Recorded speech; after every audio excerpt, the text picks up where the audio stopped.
And we are live. Hello, everyone. Welcome to the Alien Spaceship stream. You could be watching from anywhere around the country or the world, and I really appreciate every single one of you. Coming to you from the Spaceship Studios from a galaxy far, far away. And now, what we will be doing is switching over to the other screen. Alright, so hello, everyone. It is nice to be here with all of you. And today there were quite a few trials that were on, and I saw parts of them today. I didn't see the whole thing. I was last night we had a good garden live. I thought that was some those are some interesting fun things to do right there. And shout out to the mods keeping trolls in check too. And tonight we'll do some more of that. I remember in the beginning we saw some of the banded puppies come out, raccoons. They were all over. It was so nice to see, and they're very ghoulish and spooky looking at the same time. So it's definitely a perfect effect for a haunted garden stream. And tonight we'll be playing some of the Parkland trial, some scenes from that, and having an open discussion about various topics like that.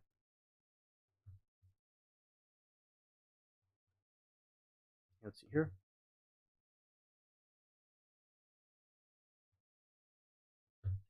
Okay.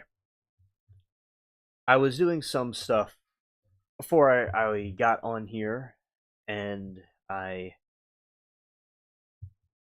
when I got done, I came over here and started the stream, which was cool. I'm going to be doing a review on the trials and stuff that went on today, and go on from there. That'd be cool. And let's start out with some mysteries, and then we can get into the other stuff as well. Sure.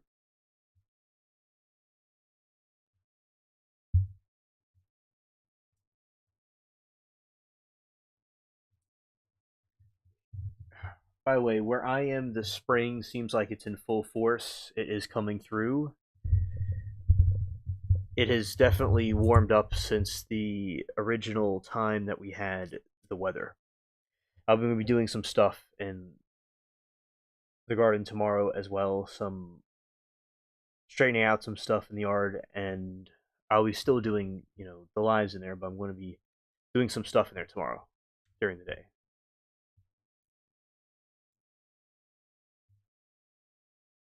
This.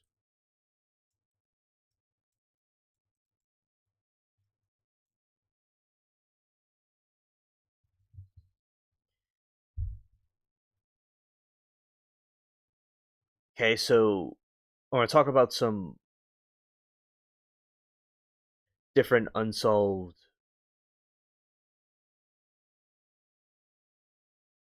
Oh, that was the wrong thing.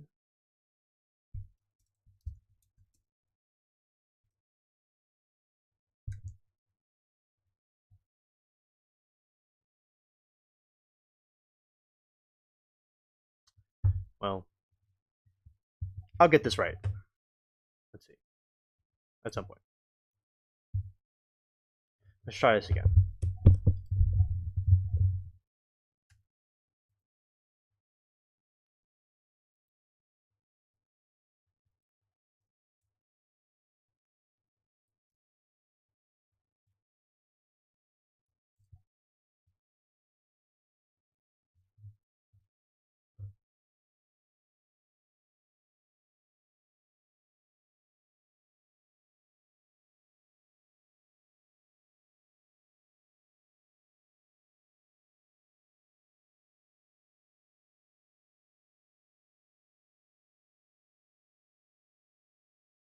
Okay, I am back. So now we will continue. Anyway, these are some.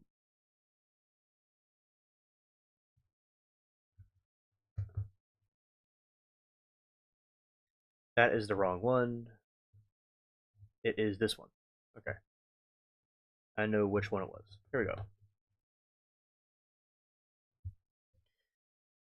There is the Dyatlov Pass incident. That's something that I talked about here on the show before, and I think it's a interesting UFO topic to discuss. And I'll give you a summary about what that was about. In February 1959, 9 experienced Soviet hikers died under bizarre circumstances in the Ural Mountains. Their tent was found slashed open from the inside, and the hikers had fled into the sub-zero night, barely dressed, some even barefoot. While most died of hypothermia, several bodies were discovered months later with horrific internal injuries, including fractured skulls and crushed chests, that showed no external signs of struggle. Some victims were miss were missing their eyes, and one was missing her tongue. Theories range from avalanche and military weapons testing to more fringe ideas like Yeti attacks, but no single explanation fully accounts for all the strange evidence.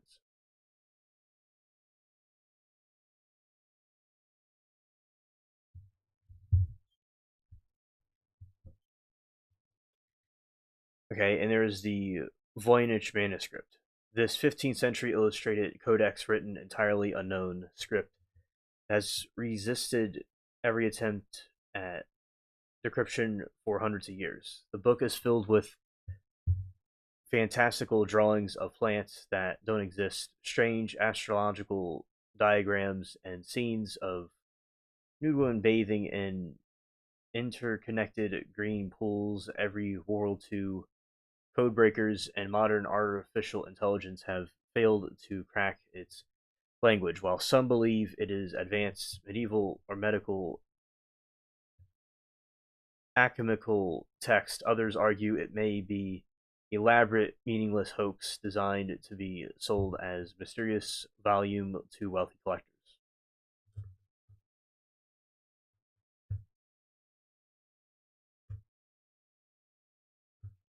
The Wow signal. On August 15, 1977, powerful narrowband radio signal was detected from deep space by Big Ear Radio Telescope at Ohio State University. The signal lasted 72 seconds and was so unusual the astronomer Jerry Emin circled the computer printout and wrote "Wow" in the margin. It matched the characteristics of what scientists expected from extraterrestrial transmission and was located the 21 centimeter hydrogen line, a frequency considered a likely channel for alien communication. Despite decades of search, the same spot in the constellation Sagittarius, the signal has never been heard again. Recent theories suggest it might have been a rare natural event, such as a maser triggered by a magna flare, but the mystery of its true origin remains unsolved.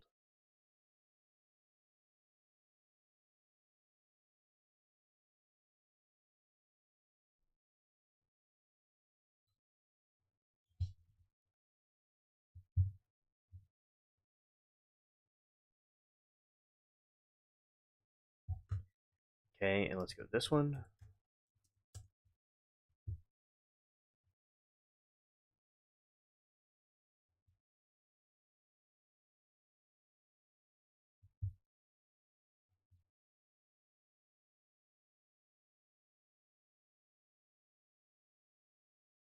All right, now we're going to go to scientific theories. Okay, the Dyatlov Pass and Slab Avalanche. In 2021, the study published in Communications on Earth Environment used advanced computer modeling inspired by the snow physics to demonstrate how delayed slab avalanche could have occurred on the specific slope.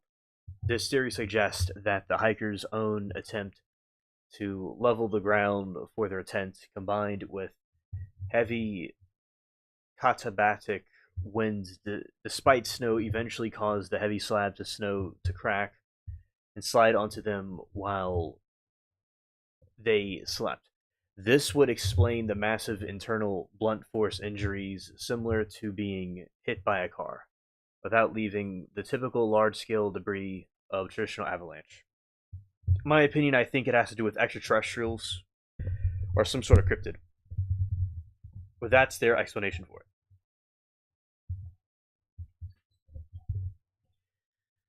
Okay, in the Vonich manuscript as the linguistic puzzle, while many skeptics suspect a hoax, recent statistical analysts show that the text follows Lippiff's law, meaning its word frequency describe the distribution matches that of a real structured language rather than a random gibberish.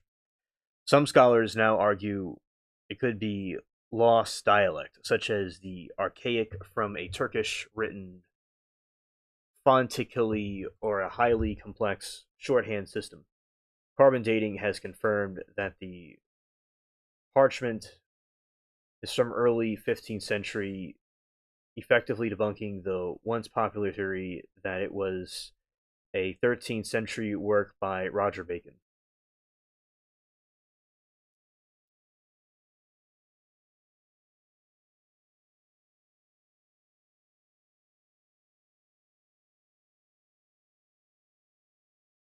Okay, the but of course, in my opinion, I do think there has to do with some type of extraterrestrial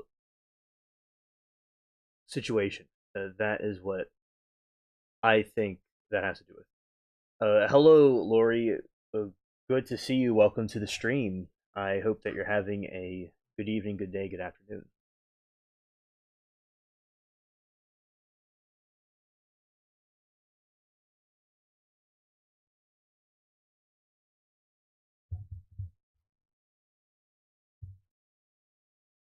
Lori, how is everything going today? I hope it's all going well. I was going to be a little bit earlier this time, but something came up and I'm here now. So it's warming up where I am. And yeah, that was a very interesting Garden Live last night, and chat keeping trolls in check, and the Gary the Snail lives. And we'll have some more adventures tonight.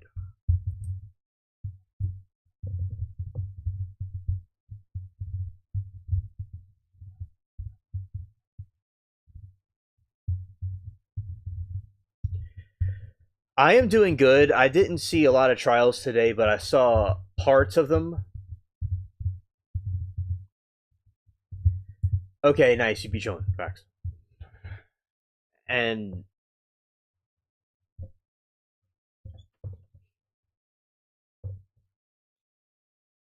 yeah, and yeah, it was hilarious. And uh, shout out to the check the mods keeping trolls in check.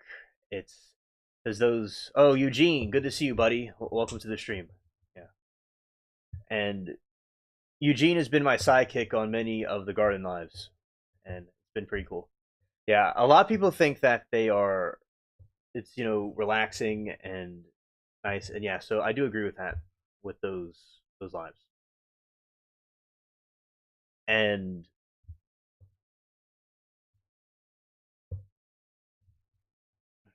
that is really cool that we are doing that. So yeah, right on.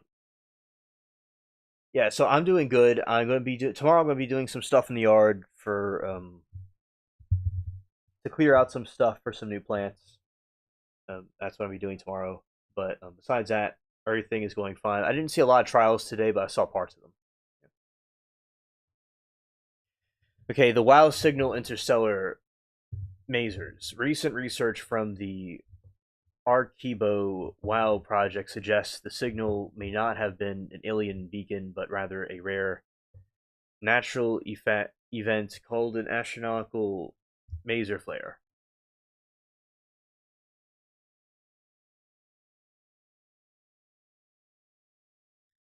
This occurs when a powerful radiation source like a magnetar passes behind a cloud of cold hydrogen gas, causing the cloud to glow intensely and a narrow radio frequency. This would explain why the signal was so powerful, why it was the exact 1420 MHz hydrogen line, and why it has never been detected in that spot. Where he said, "I'm always scared." You'll see Frog in that thong. Yeah, me too. I am scared about that as well because he very well may come around, and I'm always telling chat that I am looking for him. I'm patiently looking for him coming through.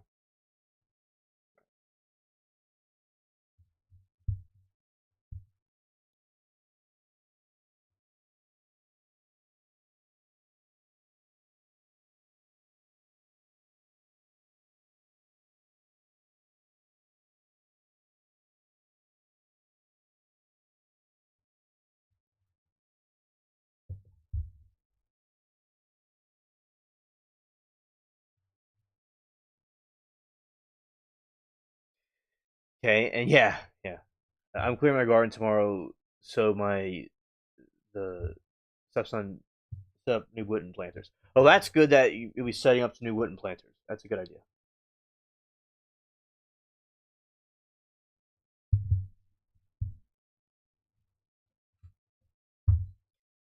Amelia Earhart, during an attempt to circumnavigate the globe, Earhart and her navigator Fred Nonan vanished over the central Pacific Ocean despite a massive search efforts. No definitive trace or their lockhead Electra has ever been found. While the crash and sank theory is the most widely accepted by historians, some believe they may have lived as the castaways on the remote Nicomero Island, where bone fragments and artifacts were later discovered.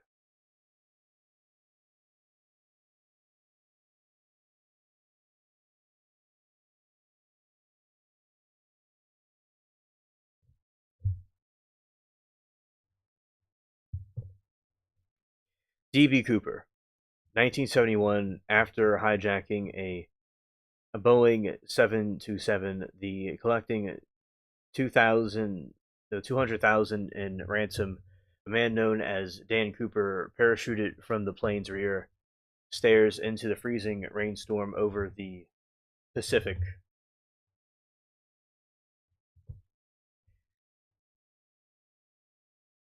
Oh, hello, Mermaid. Good to see you. Welcome to the stream.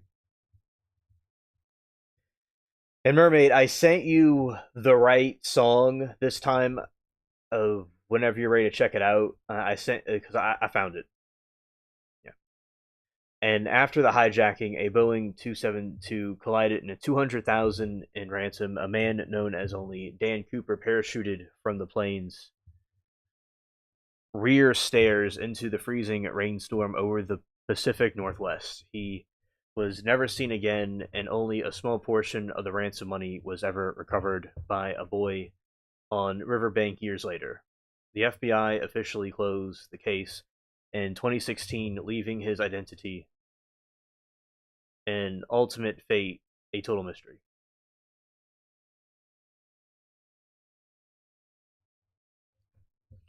Mara Murray, a 21-year-old nursing student, vanished after her car skidded into a snowbank in Woodsville, New Hampshire.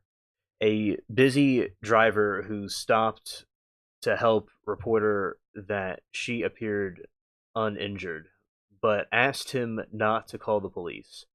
By the time officers arrived less than 10 minutes later, Marara was gone. Despite intensive searches of the surrounding woods and numerous theories about foul play and intentional disappearances, she has not been seen since.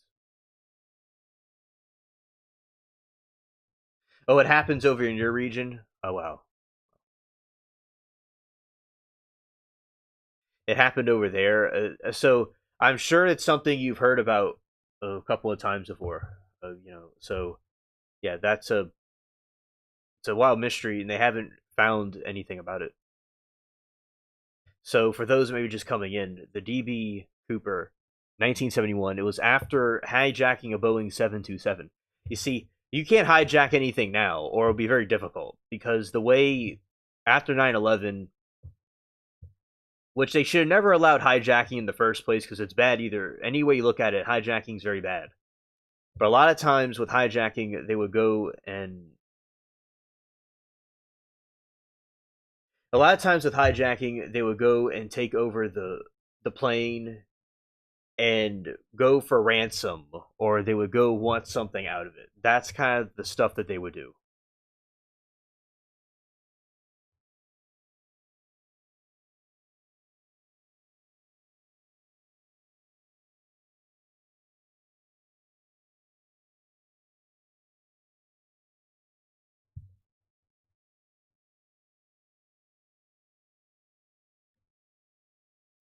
All right, she's about 3 years old. We moved to Oregon from Arizona when I was two.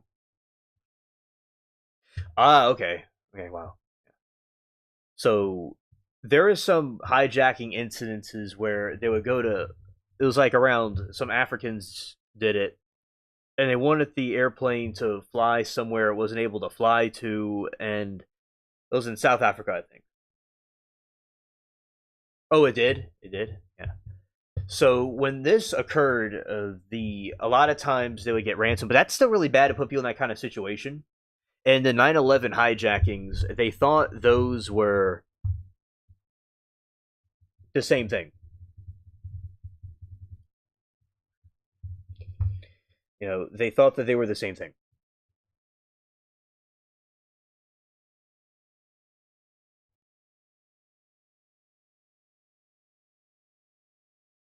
but it wasn't. It was a flying a plane to a building. And so after hijacking the Boeing 727, collected 20,000, no 200,000 in ransom, a man known as Dan Cooper parachuted from the plane's rear stairs into a freezing rainstorm over the Pacific Northwest. He was never seen again, and only a small portion of the ransom money was ever recovered by a boy in the riverbank years later.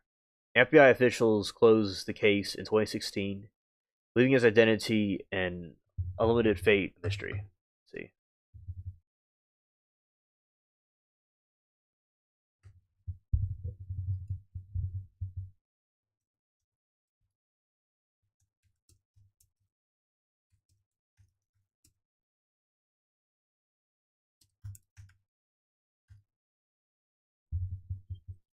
All right, we're going to dive into this rabbit hole right here. So this is a more perplexed, more of a deeper into the rabbit hole explanation about this. All right.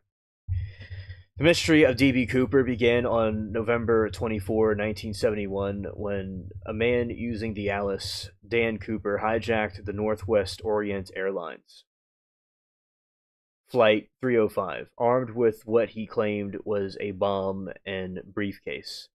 He demanded 200,000 and four parachutes in exchange for the safety of 36 passengers on board. After his demands were met, during a stop at the Seattle Tacoma International Airport, he ordered the crew to fly over Mexico City at a low altitude, somewhere over the rugged wooded terrain of southwestern Washington. Copperhead lowered the aircraft a rear air stair and parachuted into freezing rainstorm near to never be seen again.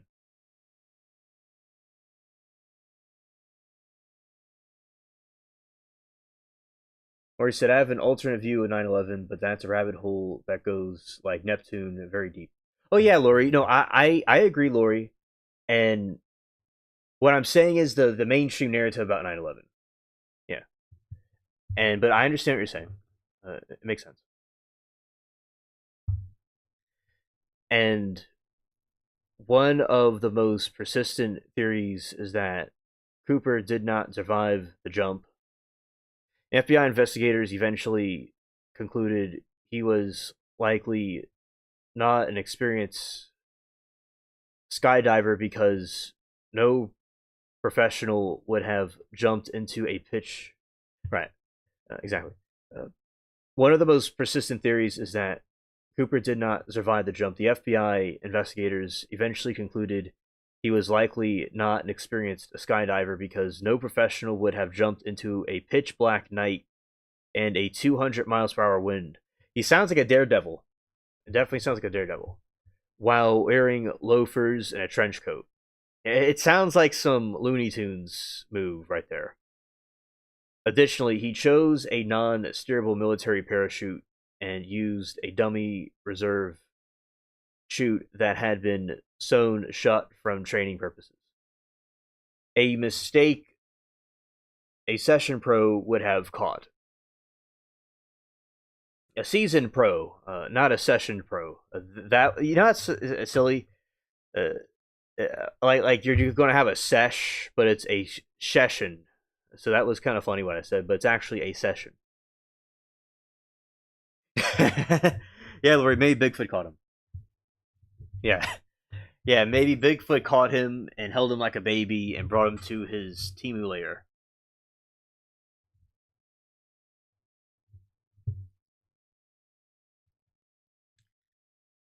Yeah, the seasoned pro would have caught. Proponents of this theory point to the 1980 discovery of 5,800 of the ransom money.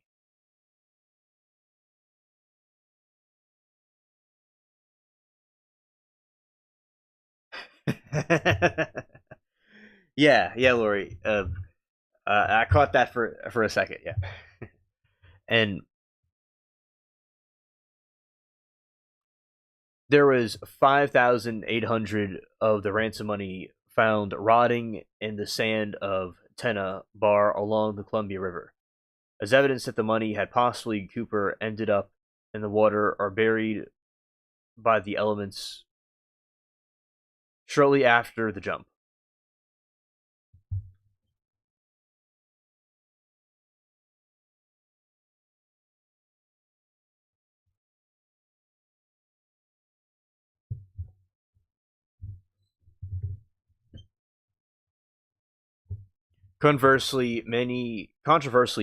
Many cooperatives believe that he survived and successfully disappeared with the remaining 194,000 no 194,200. This theory often highlights his claim of demeanor and technical knowledge of the Boeing 727, such as requesting a specific flap angle and knowing how to operate the aft stairs in flight.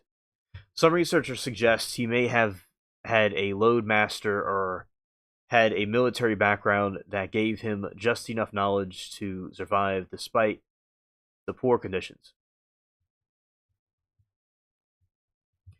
If he survived, the lack of any further ransom bills appearing in the circulation suggests he may have either buried the money, lost it during the jump, or lived a quiet, modest life to avoid detection.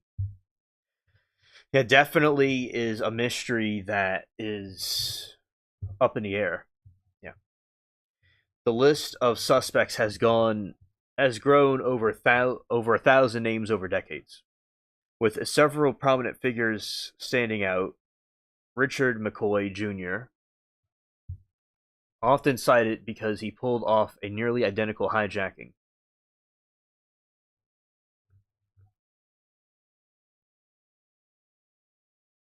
All right, Lori says next year it'll be revealed that DB Cooper was Bill Gates. Yeah, definitely. Absolutely. It'll come out next year that Bill Gates was the one that was behind all this stuff. Absolutely.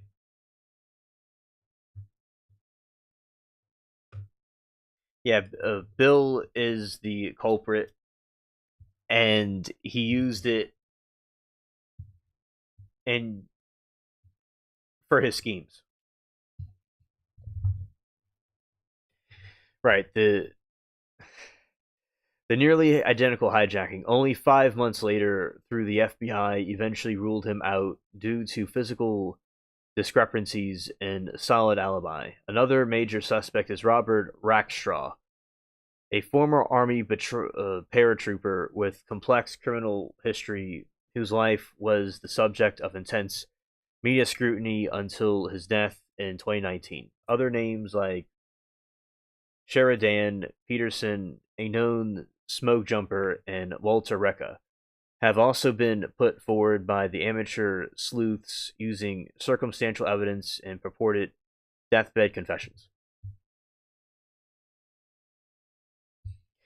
Okay, so in July 2016, the FBI officially suspended the active investigation, citing a need to focus on resources on more urgent priorities.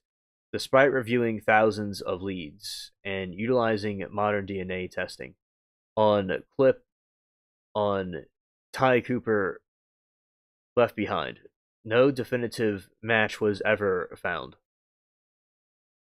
The case remains the only unsolved instance of air piracy in commercial aviation history. While the Bureau is no longer actively hunts for Cooper, they continue to accept physical evidence, specifically remaining ransom money or the original parachutes, should they ever be discovered by the public.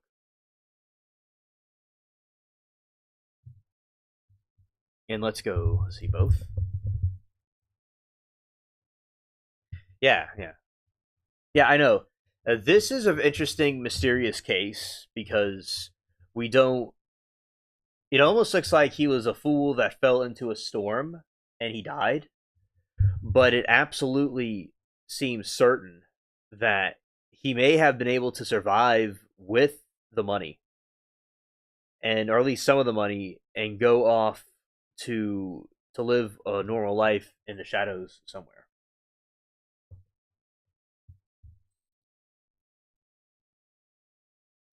While the FBI officially closed the case in 2016, this is the like a table, a comparison table of the different people. Okay, so there's Richard McCoy Jr., what we talked about, Army veteran, later hijacked a plane in '72, nearly identical to Cooper.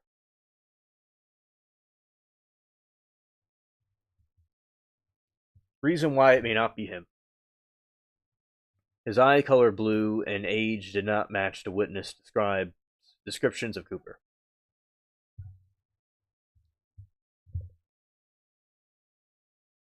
Hello, Moki. Welcome to the stream, and I hope you had fun today with your aunt, your family, and we're glad to have you here. We're talking about some unsolved cases that are pretty wild, and trials and stuff. All right. So yeah, so in this situation, the dude, he had his eye color is blue and age did not match the description of Cooper. There is Robert Rackstraw and the former Army paratrooper with special ops training and key evidence had the technical skill to survive the jump and cryptic comments.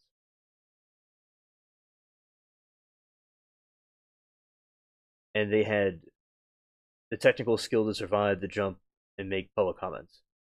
And the elimination by the FBI because his palm print and age did not match the evidence.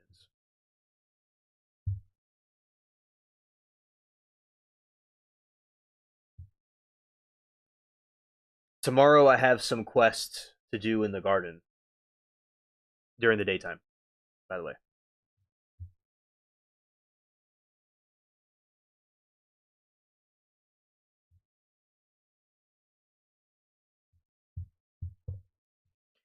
All right, and Moki said, "Pretty sure tomorrow. Sure, all I'm doing tomorrow is laying in bed and watching trials." That's awesome. That's awesome. And it'll be a chill day with the trials. Yes, yes. And I'll be doing that. And last night, the the garden stream went well. There was and the mods dealt with the some of the Timu trolls that came around, but uh, it was a pretty cool stream. I liked it, and we had a looking at the plants. Yeah, a lot of people are liking the garden lives, and it is bringing more people here. So what we besides the some of the trolls, we had some cool people come in and join the channel.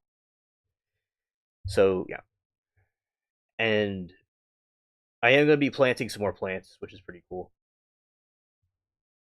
And if you had it already, you said you got a greasy pizza already. I hope it was good.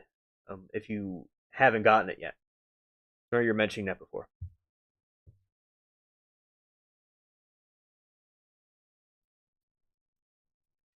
All right, Lori said, "Me too. Garden super early before neighbors all come out to bug me. Then a nice nappy. Oh, nice, nice. That's good.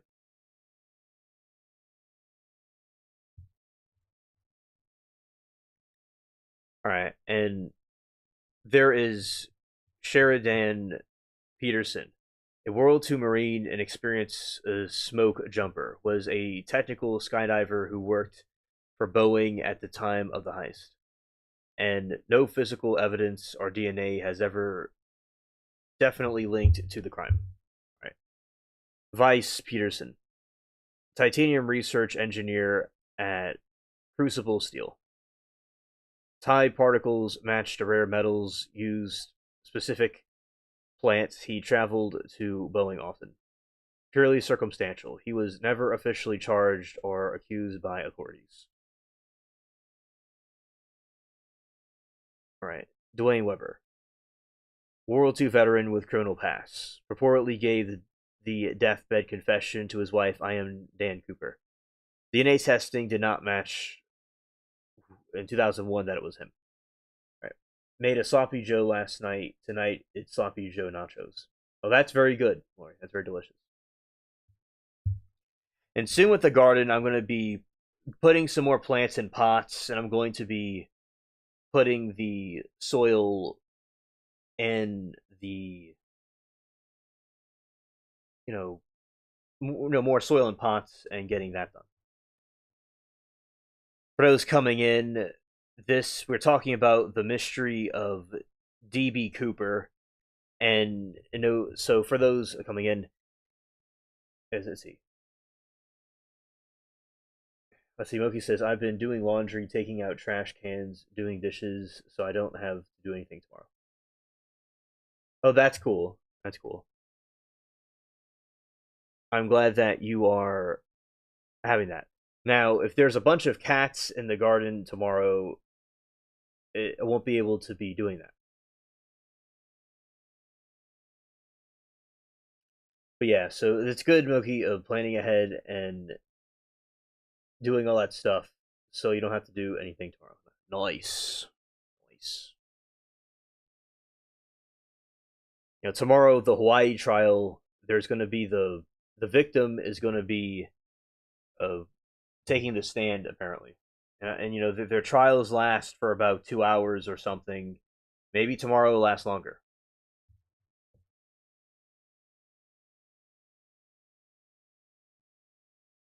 And Lori says, I put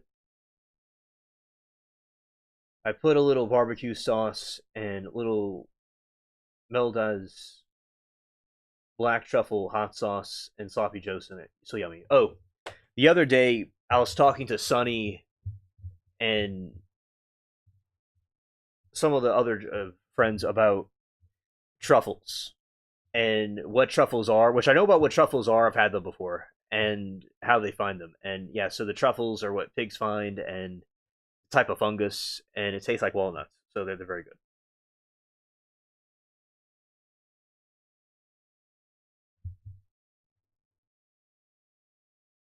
Moki says, "Yeah, Hawaii trial doesn't start early here, so I'll be ready to go." Facts.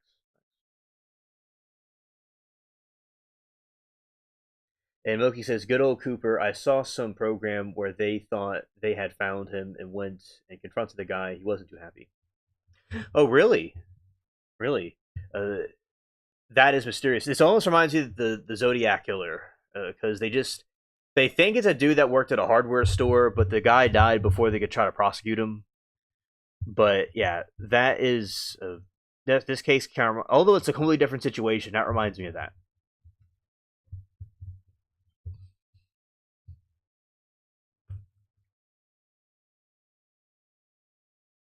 Oh, dogs are trained to find them, and that in Coriolis. Yes, yes, that is awesome. That's awesome. So let's see some information about this. And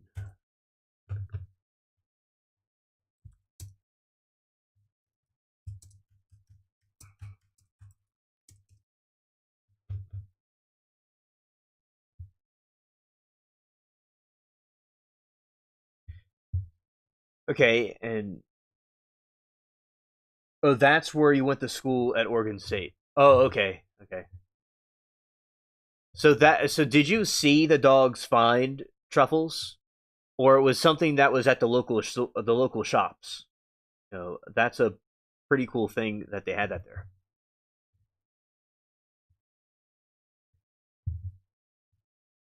Yeah. So what you're talking about was 2016 History Channel documentary Cooper Case Closed.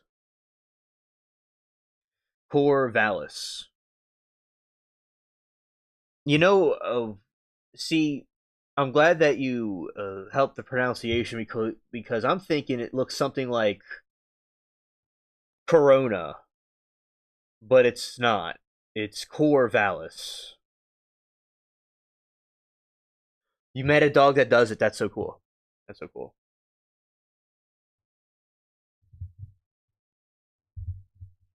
Yeah, and which breed of dog does it? Is it a certain breed or was it just a random breeds? I'd be interested to know. All right, the confrontation. Yeah, scared.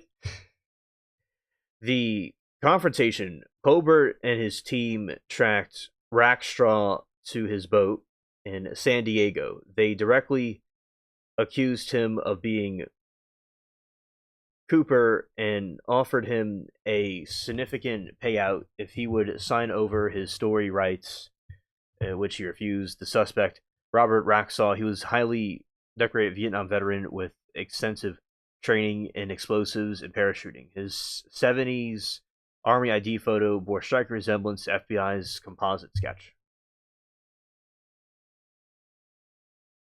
Oh, okay, okay. Those dogs certainly would be good for the job. And watching them go through the forest and finding that right fresh from the ground is a really good deal right there. And a lot of times, as I always say, at grocery stores, a lot of times the food is not completely fresh.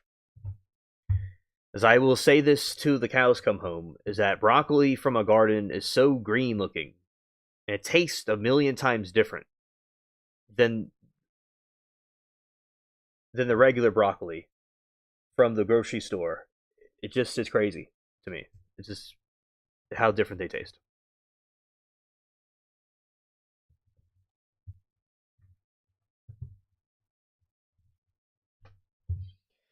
Oh, effing gnats. Okay, those gnats scared. Okay, so those gnats certainly need to uh, know that you charge high rent and they're not going to stay there rent free. They're driving you nuts. They're driving you nuts, and soon, uh, in a matter of time, they're just going to drive you bananas off the wall. And then after that, they're going to drive you scared. Is there like on a sink, there's this thing you could put over a sink. I mean, where the drain is, where they won't come through. In my opinion, it's like a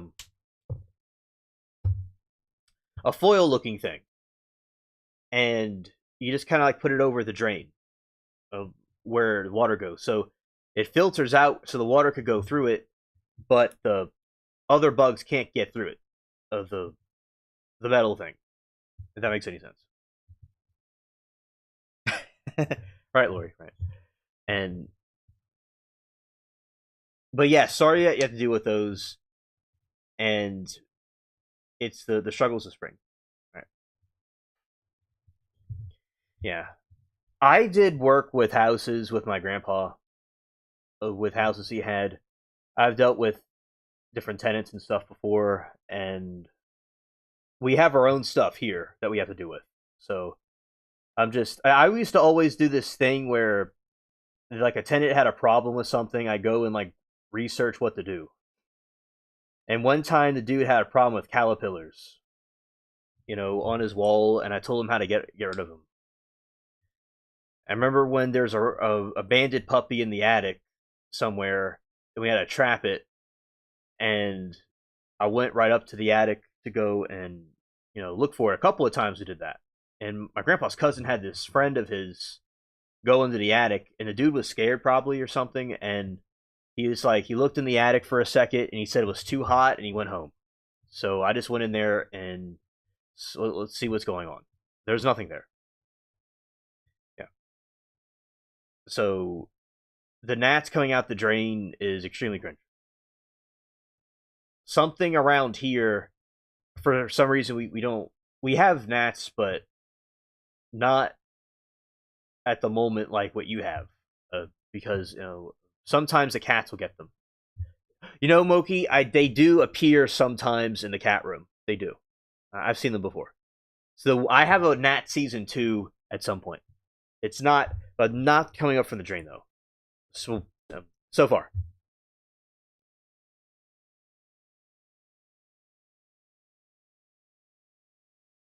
You have to put down tarot traps, and they are relentless. Exactly. That's the wrong web browser. It's gonna block the screen. So we're gonna go here.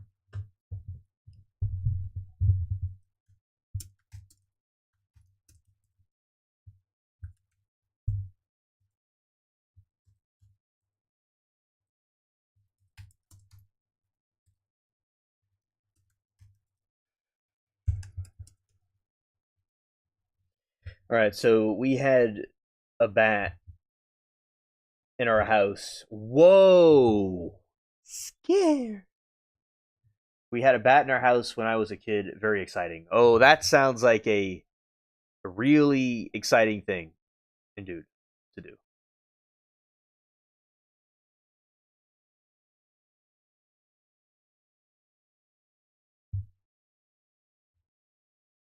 All right, Moki says we had really bad crane flies right now too. They are over outside. They look like mosquitoes. Crane flies. That sounds like some prehistoric stuff.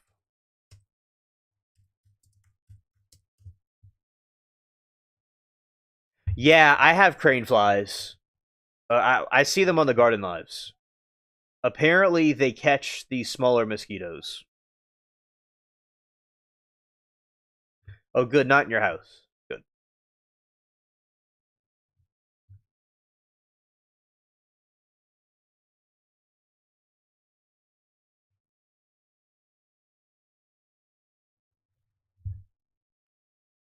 Okay, so I'm looking up about gnats from the drains to see what information we could find about them. And so this is what this says.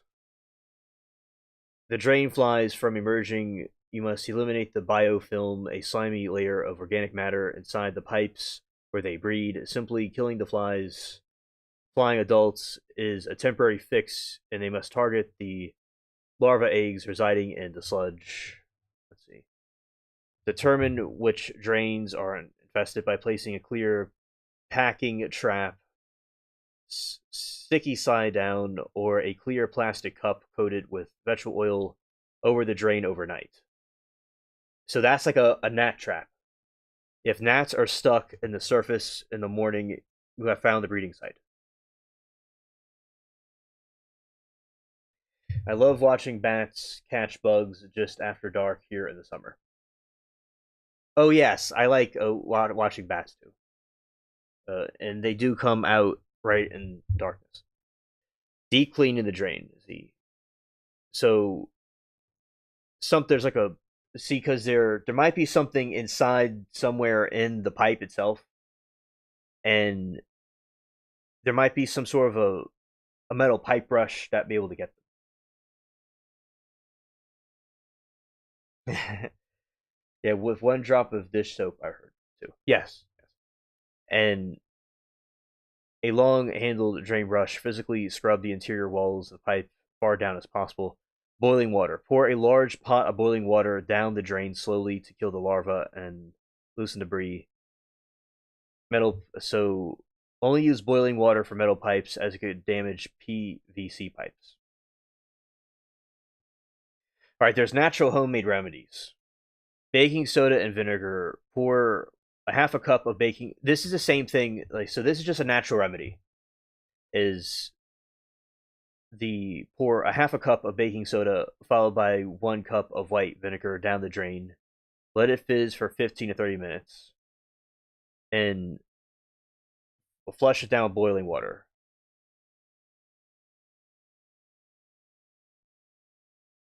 And so sometimes they might be in the pipe somewhere, and that's how you would be able to get them out most likely. And at the same time, the the filter thing works well too. If they put like a filter over it, and they can't really get through that way. Yeah. So those are some ways you could possibly trap those Timu gnats.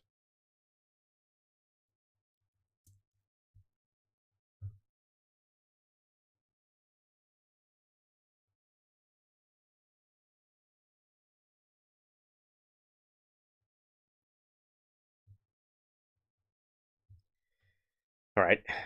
So, and wish you the best of luck with the gnat crisis. Okay. All right.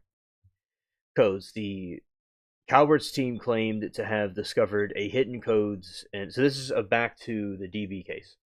Uh, Calvert's team claimed to have discovered hidden codes and letters allegedly sent by Cooper to newspapers after the hijacking. A former military codebreaker on the team stated these letters decoded baking soda and vinegar. You can use that too. Yeah, that's good.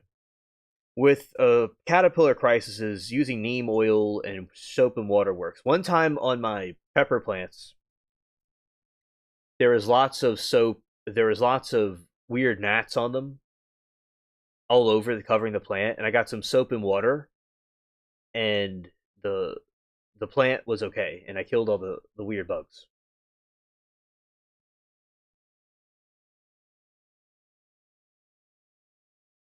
And what there's this weird bug from the west coast that came out here. It's similar looking to roaches, but it's not. And they're really crazy looking. And there, I had to one time. It was they're harvesting. They're on a sunflower plant, and I had to go dump it on there.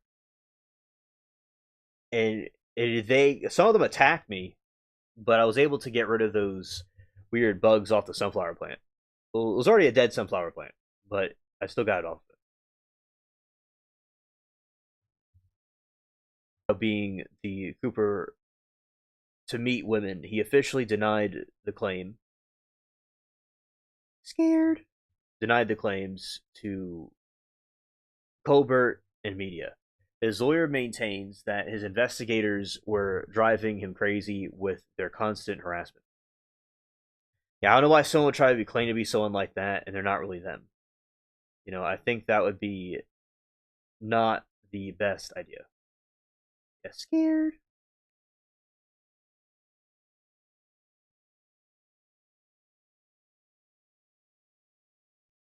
Oh yeah, going this way.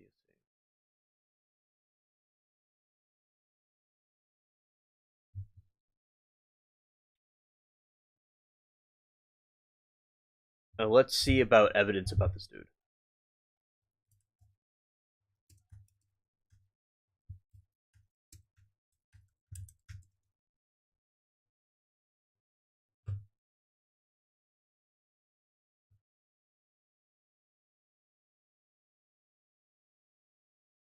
Okay, so while the physical clues are scarce, the forensic analysts on DB Cooper's J.C. Penney Towncraft, his street clip on tie and surrounding evidence has provided the most technical insights into his potential identity. My lawyer says that would be a narcissistic sociopath. Exactly. Right. Yeah, indeed. Using electron microscopy and Citizen Sleuth's team analyzed over 100,000 particles lifted from the tie in 2009 and 2011. Rare metals. They found traces of unalloyed titanium, which was extremely rare in 1971 and used primarily in high-end military aircraft or specialized chemical plants. Aerospace link. The particles of strontium sulfide and cerium were also discovered. These were specifically used at the time of the Boeing for its experimental supersonic transport project.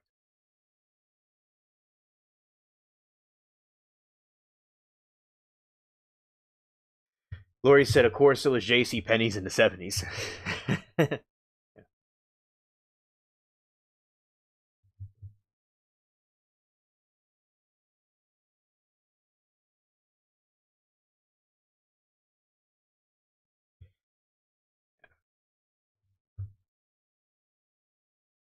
All right, the aerospace link. The particles of the strontium sulfide and cerium were used, also discovered. These were specifically used at the time of the Boeing for its experimental supersonic transport project.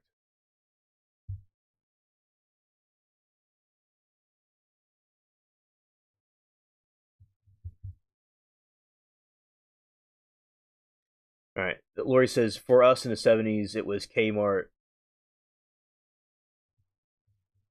Okay, I will, Moki. Thank you. All right. For us in the 70s, it was Kmart, JCPenney, and the Emporium Sears catalog. And me in the 2000s, Lori, it was a Jim Sparks alien abduction. Okay, thanks. Uh, I definitely love to see that stuff. I need to see as much as possible. For us in the 70s, it was Kmart, JCPenney, and the or it was like that for me too in the 2000s. Oh, yeah. Uh, I understand because so Laura, yesterday when we were doing the live stream and Chat and I were having a conversation about a very groundbreaking UFO video Moki sent me that was awesome. What unfortunately there was a interruption. I was thinking, okay, they're talking about this dude that saw an alien craft by a mine, and this alien bro was very nice and friendly, and he was translating what he was saying and talking to the dude about what he was going through, and that he needed to get help, and he was healing his leg, and oh, to move on. Okay, awesome. Oh, I'm glad you found it for Moki. Definitely. And there is a scene where the sheriff, they were going to want to interrogate the dude about why he has what's going on there, and they would involve the military because it's an alien craft.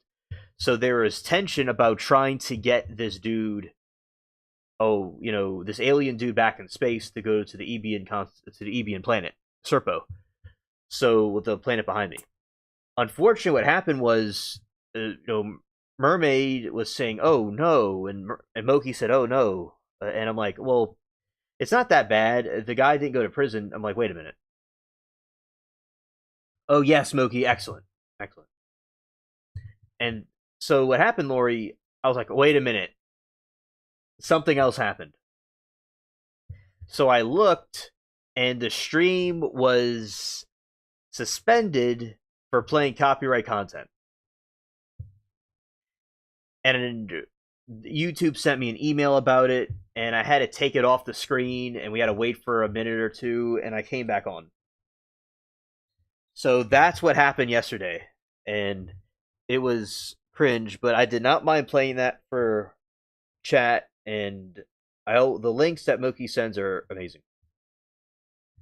So yeah, Lori, it was spooky because I looked at you know how like we're watching SNS and Damon will get like the stream suspended for a second. Yeah, it happened to me. Like you're watching a chase or something, and it just goes boop. Yeah, and I was like, and then Miranda was concerned it was like a strike or something, and I'm like, no, no. I looked to make sure it wasn't that, but it was no, it wasn't that. There's a time where we were playing the Chosen trailer for one of the Jesus movies, uh, a Jesus series, and after that happened, they did that thing to me that time too. It was a trailer on YouTube, so YouTube and its copyright issues are really needing reform. Okay, it's like, yeah, talk about scared. I would say it's like it needs drastic reform. You know, and now there are other platforms that don't have that problem, so I don't mind streaming on both platforms. I'm not gonna leave YouTube, but uh, I could see where there's different things to talk about on different because a lot of YouTubers do that. They'll go to like different sites to talk about different things. So anyway, there we go. So definitely it was scary. Indeed. Whew. But yeah, I definitely if I was sleepy, which I wasn't sleepy at all. I'm just making a joke. I was wide awake then, but I was wide awake before that because of the alien thing I was looking at, and I was engaged with chat, and then that happened, and I was really just cranked up. Like, whoa, the YouTube has some shit. Yep.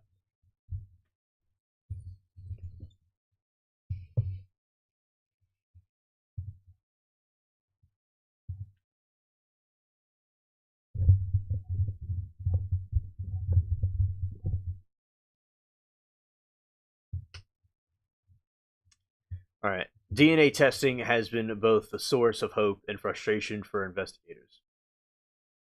Partial profile. In 2001, the FBI extracted a partial DNA profile from the tie. Yeah. However, the FBI has cautioned that because the tie was clipped and found on plane's floor, DNA could belong to previous owner, a store employee, or even FBI agent who handled it before modern protocols.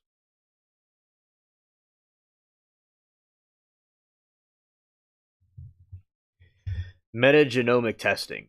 Modern researchers are pushing for metagenomic DNA analysts, which can separate. Let's see, which can separate multiple DNA strands found on the same object. The spindle theory. Eric Eulis recently sued the FBI access to a hidden. Uh, hello, Aaron. Of welcome to the stream. Tomorrow I have a garden quest to do, and nice to see you as always. And you I hope everything with your day went well today. We're talking about mystery cases and trials and all kinds of things. Scared.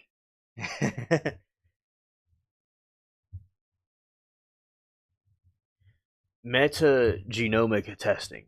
Modern researchers are pushing for the metagenomic DNA analysis, which can separate multiple DNA strands found on the same object.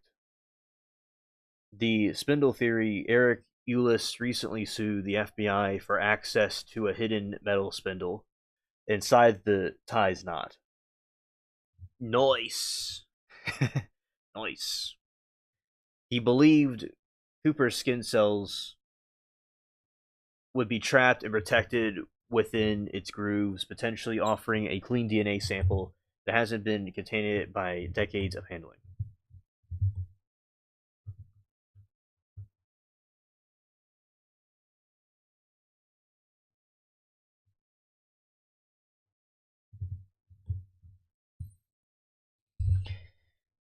Aaron says, I didn't do my garden shelf today. Was a poopy day, Dad. Oh. Oh, it's unfortunate to hear that. Hopefully tomorrow's better. And, those poopy days are completely Timu Sheen cringe. It's a, it was a dookie day. Yeah. So, sorry to hear about that. Yeah, tinfoil hat friends.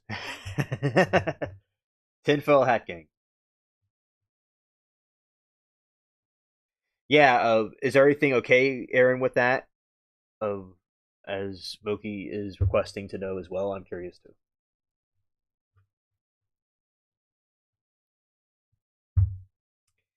Sir Butts uh, Cooper smoked 8 filter tipped Rayleigh cigarettes during the flight. While these could have provided definitive DNA, they were lost or destroyed by the FBI sometime after initial investigation, a major blow to the case.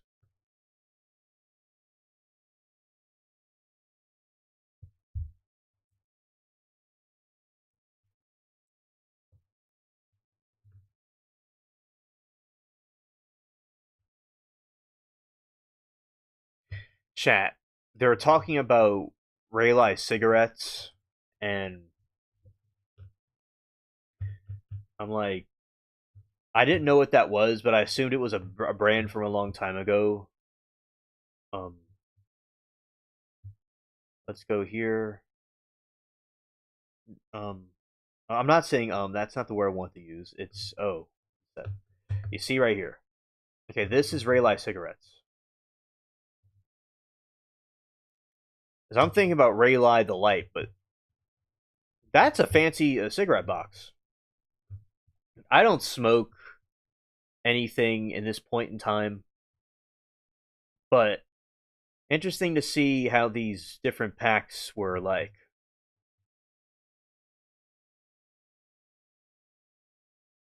Oh, Aaron, glad that they're fighting back. Facts.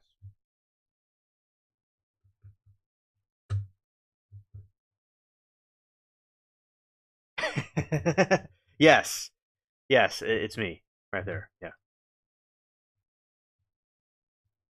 right there. Yeah, yeah. I'll put that hat on with a feather, and it'll be me. Yes, I appreciate the compliment right there. Yeah, it's yeah, me. I have to go put the feather hat on, and it'll be me. I do have a feather hat in my room. I do, and I could put it on the stream and be this dude. So, yeah, that's me on the pack. See, that reminds me. This one reminds you of camels. That which I don't, as I said, this time period. Yes, alien dressed up as French prince. Yeah, yeah, yeah. Me as French prince, and put the other thing right there, and then I got it. Yes,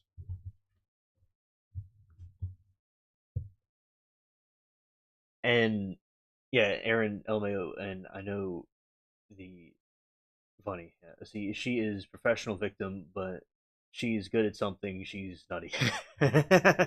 Professional victim and nutty. There you go.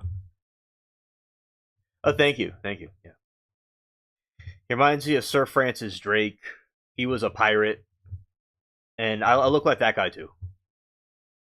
He had the goatee and the head, stuff like that. So yeah, that is me on the cigarette box right there. But as I said, I don't smoke anything at this point in time, and but this reminds me how camels are because camels are old fashioned and they kind of have boxes like this. So that's like the closest thing I could think of to this type.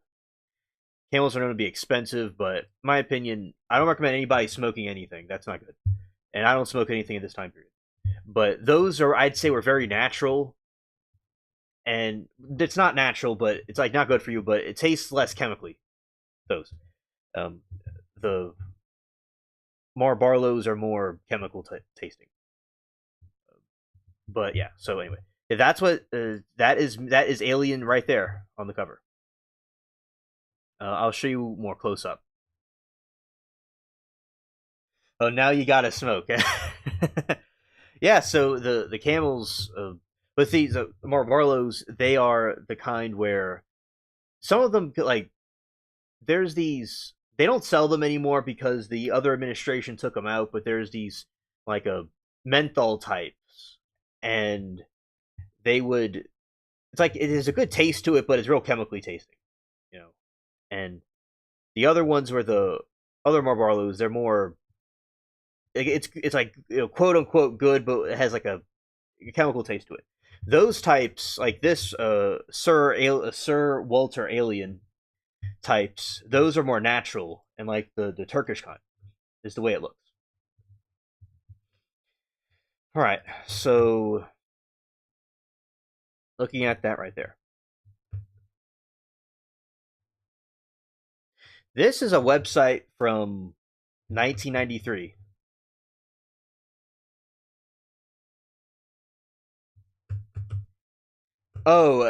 Let's see. Aaron says, "Did our new friend Dream join us tonight from Trial Chat?" So far, not yet. Maybe it's a little bit late for the person, but we'll maybe see we'll see Dream perhaps on one of our earlier lives, or maybe Dream is lurking or was lurking. So far we're not seeing Dream, but and I've gotten a couple of people from Trial Chat to our channel that have subscribed, and you know, a lot of them like lurk, but they are around. One of the users, Val, came here last time, so we do have new trial chat friends here uh, that come in the chat sometimes. So yes, a dream not yet, but maybe it's past our bedtime, perhaps. But they are, you know, here on the channel, so that's cool.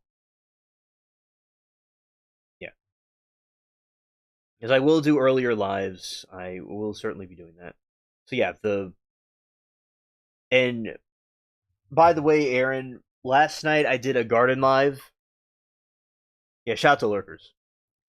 I did a garden live last night, and we have complete new audiences over there.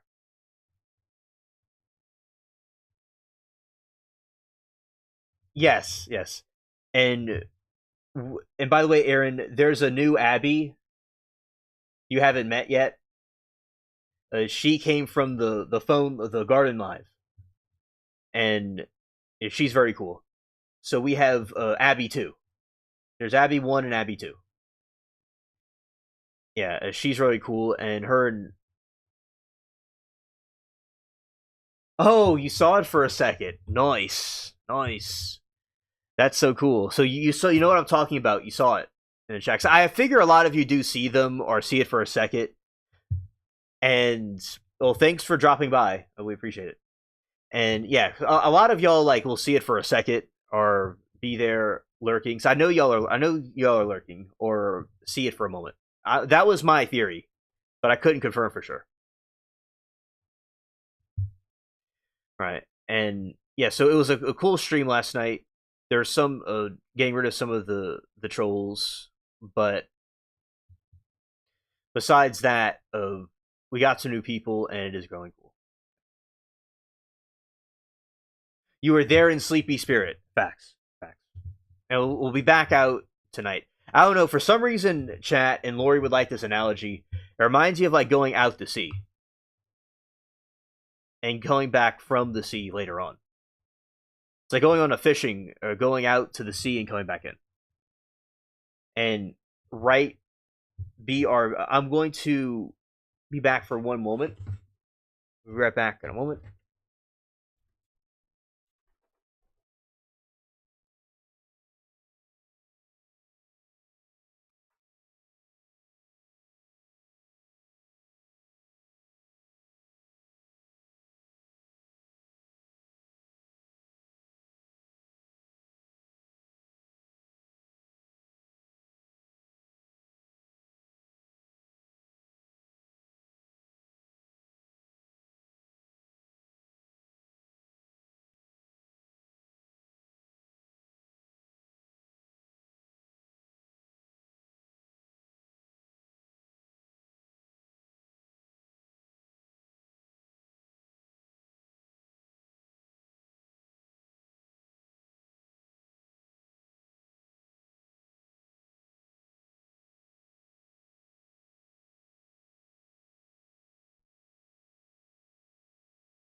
Okay, so anyway, the feather hat I have when I locate it, which it's over.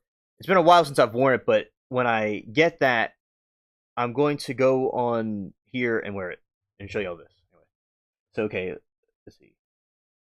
I usually catch a replay because you're up at like 2 or 3 a.m. my time. And Aaron says, I'm not up that late. I need to. Oh. Yes, a garden walks. Alien summoned by Bubbles. Yeah. Hilarious chat. Hilarious. Yeah. So that is me. Let's see. These were the cigarettes that dude that jumped out the airplane was wearing. Okay. And oh, I see. I got fast reflexes. That almost fell off the table. I'm like a cat. I caught that quick. All right, let's see some more about what these cigarettes are about. And well, I'm not going to do that. I'm just going to put that in this window for them to see that, and we're going to go to the other slide. Alrighty. Weird.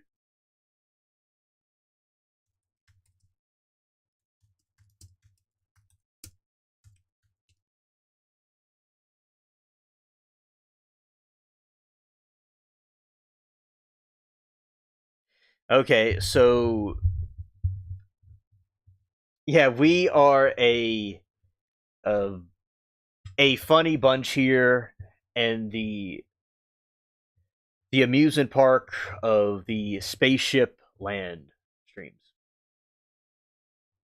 Alien in the bunch. The the most funniest reality TV show on the internets and cable. Okay, so the person depicted on the cover is Sir Walter Raleigh. He was Elizabeth era English explorer and courtier, credited for popularizing tobacco in England. Okay, so the bro that's on the cover is a dude from, like what Lori was saying, says Sir Walter Alien, because she knew who it was. I thought it was somebody, but I wasn't sure. So yeah, definitely. That's who was on the cover.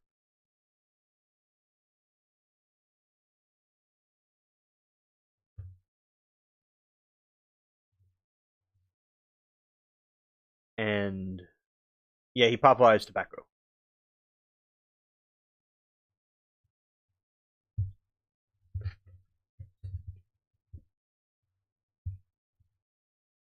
Anyone know the Austin Power reference? We are sexy bitchy Facts. Facts. Yes. And viewer discretion is advised, everybody. So, about to say a word. Okay, yeah, we are sexy bitches. Yep. There you go. I like that saying. And that is who is on the cover. Yes, Aaron said, same. That's why I love coming here. Run away from the garbage world and just joke around. Yeah, because I want this chat room, to be where people can do what they be as unhinged as they want to and do what they and have a lot of fun here. I like that, and I remember like that's why like when the trial chat started migrating here, it was a which is a also Lori is from SNS. You too, Lori, although you're from a different group. All the people that came here that are part of our group now, our current group, that we have now, is all very cool. And I like the jokes and the unhinged nature that we have. I just want it to be a free chat, and y'all could always talk about whatever you want, even if the stream is about something else. Y'all just talk about what y'all want to do. Very cool. Thank you, Aaron and Lori, for the feedback. I really appreciate it. It's glad that y'all like it. All right. So the 8. Oh, thank you, Lori. Thank you. I appreciate it. It's the crazy ones. Some may call us the crazy ones, the rebels, the misfits, but we are. This is just our place to thrive and be. And I will say that these streams get about over 100 views. So there are people that lurk that watch us in the chat, and they like watching the chat too. Because people, may not always watch, cable and stuff. They might watch, YouTube and the chat rooms. It's entertaining. So I appreciate y'all doing what you do. And most of the viewers are subscribers, and yet these streams in recent times have gotten lots of subs. And y'all are the reason too. And the different topics Moki and I have been covering have been driving traffic here. All the different things. So as I said, definitely we got a bunch of geniuses here on board. And yeah, because it's so cool how we could have fun and joke around and have a good time. That is something that is amazing to see, because the world can be a dark place. Yeah, noise. Yes.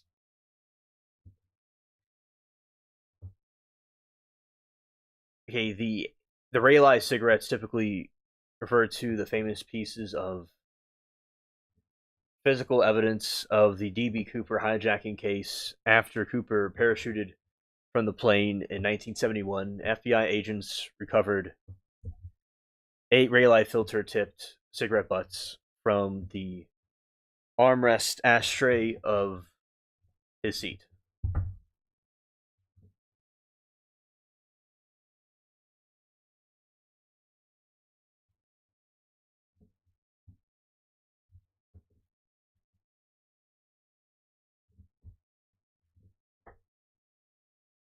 Yes, you know what it reminds you of? It reminds you of the time that there's this.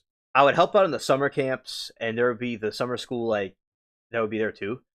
Well, I used to work there as a job there in my school. One time there was a Timu teacher from Sheen that liked to fail everybody for fun.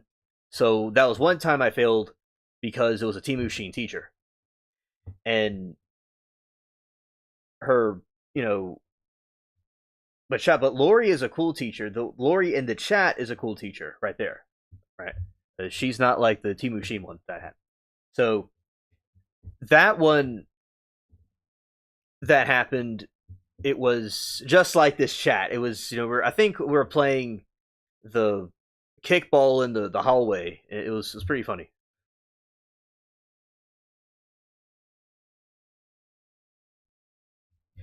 So it reminds you of like one of those shows. It reminds like one of those TV shows or movies that depicted school.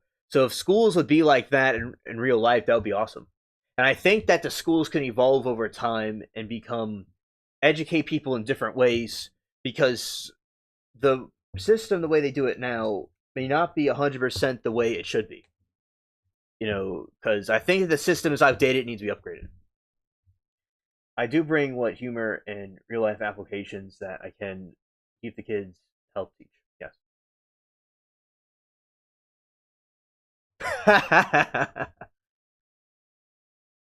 Oh yes, machine. She was married to Mr. Timu. Yeah, exactly.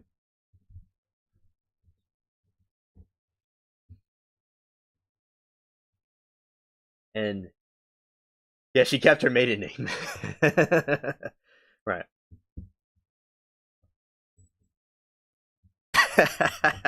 Lori is so cool with the comebacks. So quick with the comebacks. Yeah, yeah. And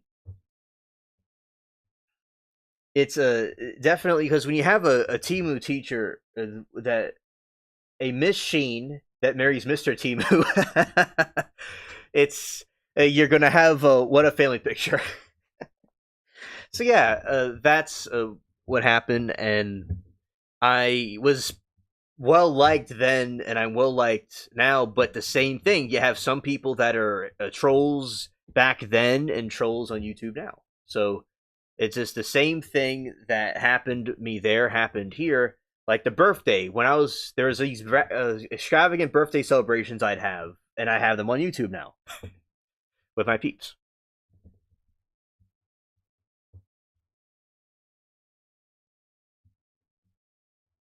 And it does need to be upgraded, Alien. We do what we can, but the state directs the curriculum.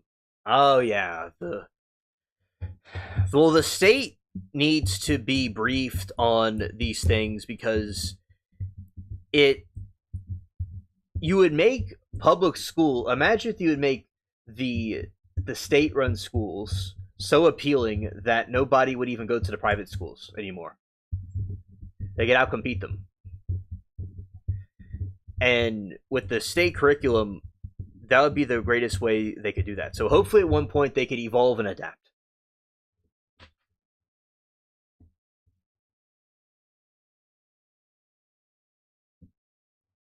I had good teachers myself. I had good teachers and I had some Sheen teachers, but I had good ones too.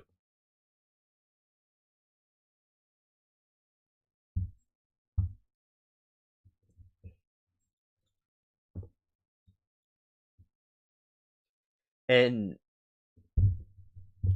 Aaron says, even though I homeschool my kid now, she had a phenomenal teacher. My heart always goes out to them.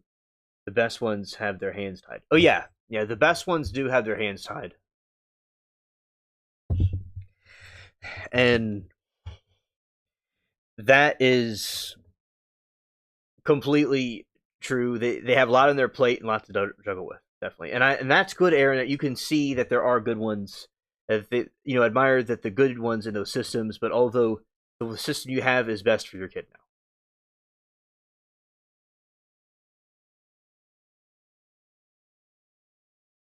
Oh, Machine is your governor. Oh, scared, scared. Well, she needs to be taken off the shelf and discontinued. Yeah.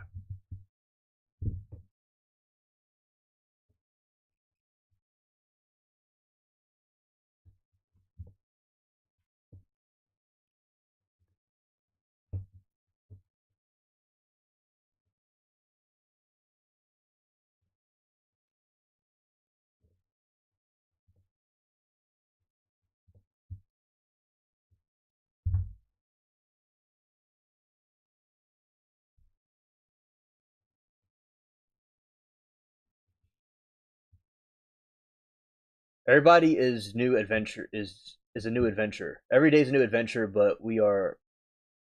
Oh, that's good. That's good. Well, yeah, because the heaviness of being successful is replaced by the lightness of being a beginner again, not sure about everything, and that's one of the greatest places to be in.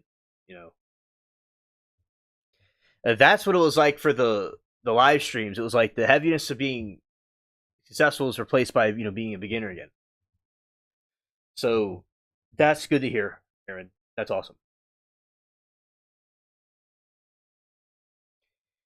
The package traditionally featured the colorful portrait of Sir Walter Riley,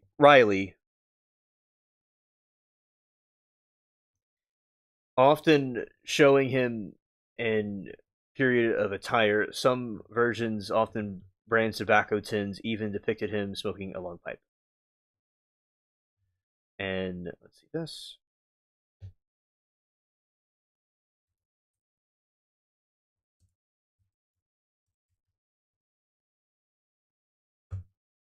Oh, wrong one.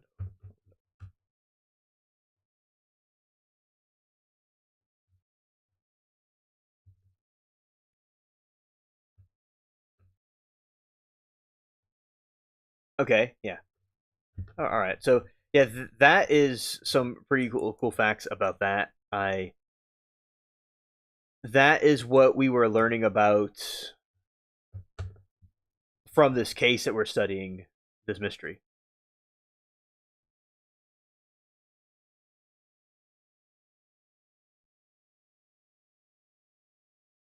Okay. Yeah.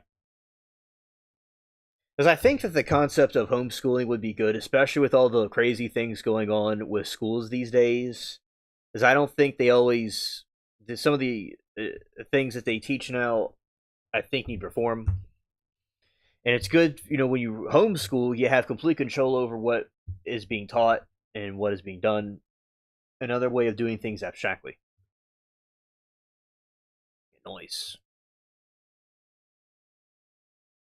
Okay, so yeah, and I will get my feather hat that I have that I need to go locate, and we'll be glad to on the stream show that stuff. Yeah.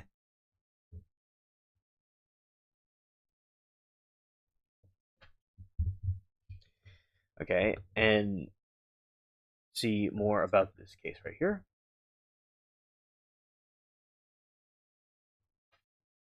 Going over this way.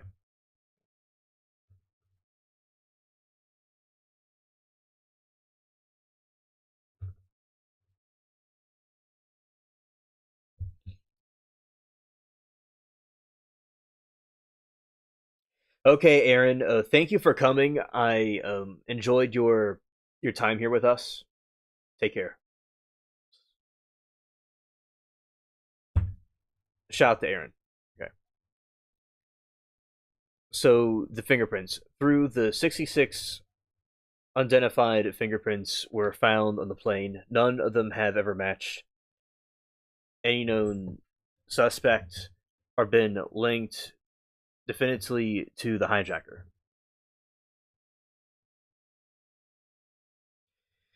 High samples. The the two hairs on one limb and one head of hair were recovered from Cooper's seat, but they have not yielded conclusive match to date.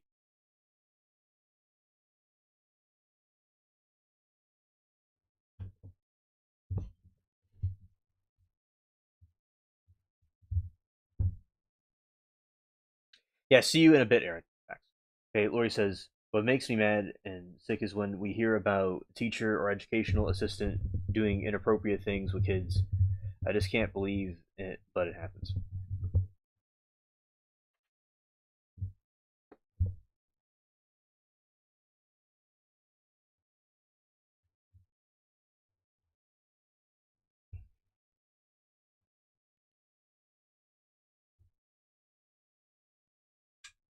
Okay, so we see a lot of those in the trials. We see information about those things happening, and they do happen. I think it's extremely somber when these teachers will do things with kids like that. It's it gives definitely a bad reputation. A lot of those people will choose those types of occupations just to be around them, to go and do these dark deeds.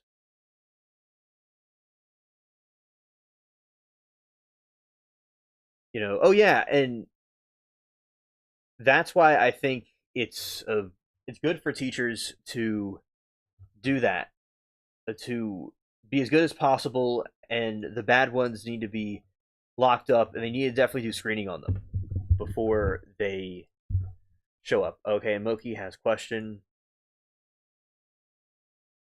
right here.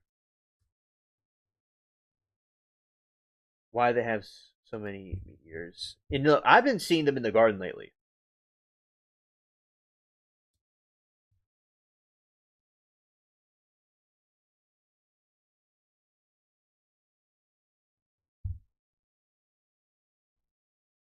Okay, so the increase is often a matter of, let's see, why do we have so many meteors lately? Good question. Is okay, on March 2026, several fireballs, very bright meteors, were reported over Texas, Ohio, and southeast US. One notable meteor over Houston weighed an estimated 1 ton before breaking apart and even striking home.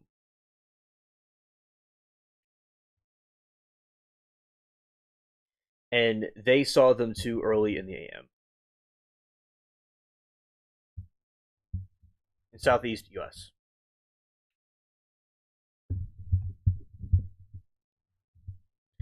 Okay, there's going to be upcoming meteor showers as well.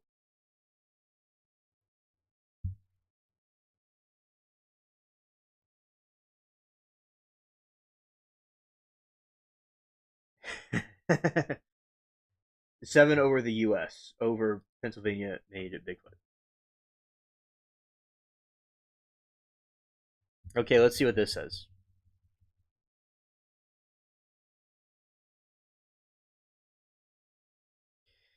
Okay, this thing's saying there haven't been separate major meteor impacts, but they says that I'm right.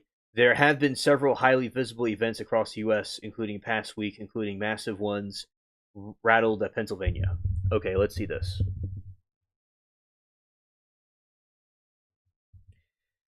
Pennsylvania, Ohio, big one. On March 17, 2026, massive 7-ton meteor about 6 feet wide exploded over northern Ohio. The energy release was equivalent to 250 tons of TNT, creating a massive sonic boom that shook houses and was heard across Pennsylvania, New York, and Maryland.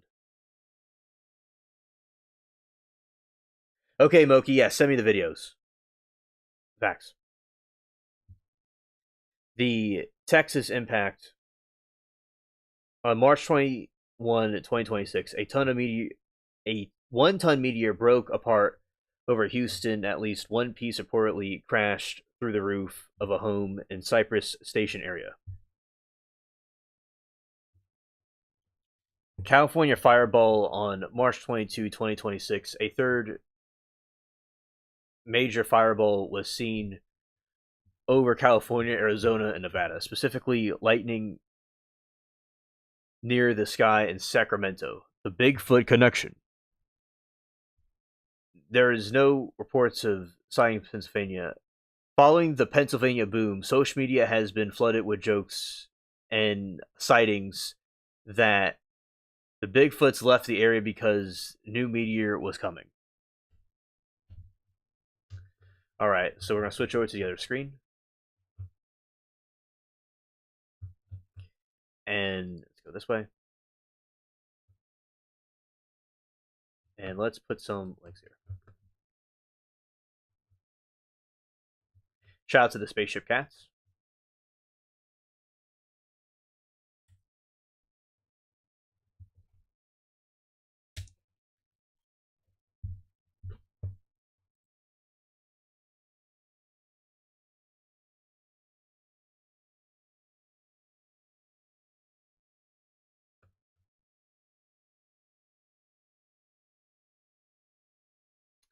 Whoa, chat. Whoa.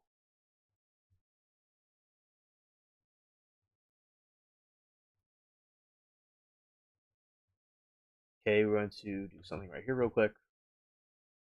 So I can see.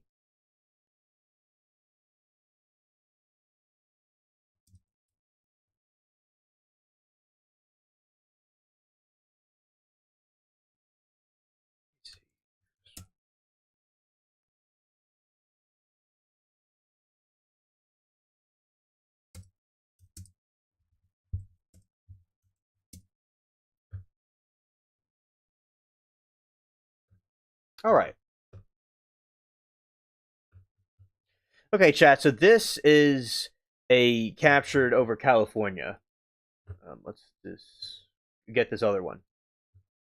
Over California, there has this witness actually fire that came down right. It's like Transformers. Okay, so we got the fireball coming down from the heavens. Yeah, that is like a comet. Wow, that is crazy looking. Wow. Okay, now we're gonna show the more of them.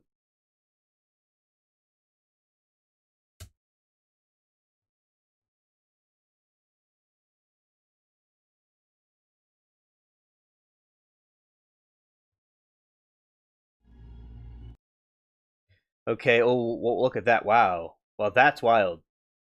That's wild. Okay, description. Breaking. NASA has confirmed this green fireball was spotted hundreds of witnesses in the U.S. Sunday night, March 2022. NASA stressed that this fireball isn't related to the other 8 that we saw last week. The meteor was first spotted above California town in Choctaw and traveled south 35 miles per hour. Wow. Okay, so we're gonna look at this. So we're seeing the meteor as it falls to the Earth. That is wild. Yep. It almost looks like a UFO. Crazy. Okay, now we're gonna play the next one.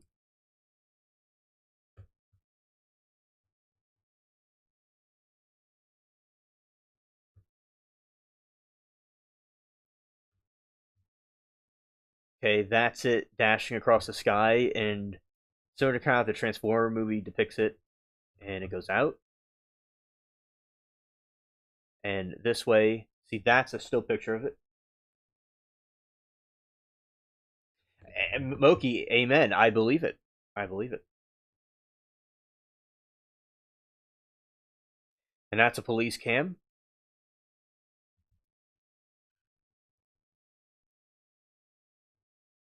And there's the flash. And that's a map of the event.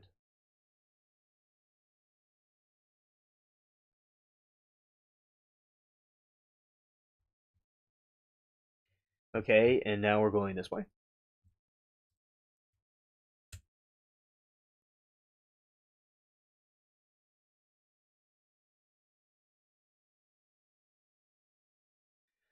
Whoa, she needs you, your friend scared. You see, a lot of people aren't ready for it. And Moki, I admire your enthusiasm about the end times. And your enthusiasm is very important because a lot of people are scared and they're not ready. And they need to repent and get ready for what's about to come. Reports coming from West Pennsylvania, East Ohio of a loud boom and fireball over the sky. Let's see.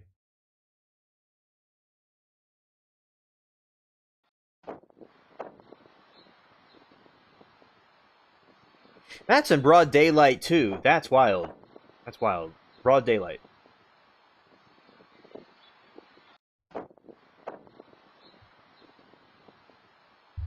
Wow.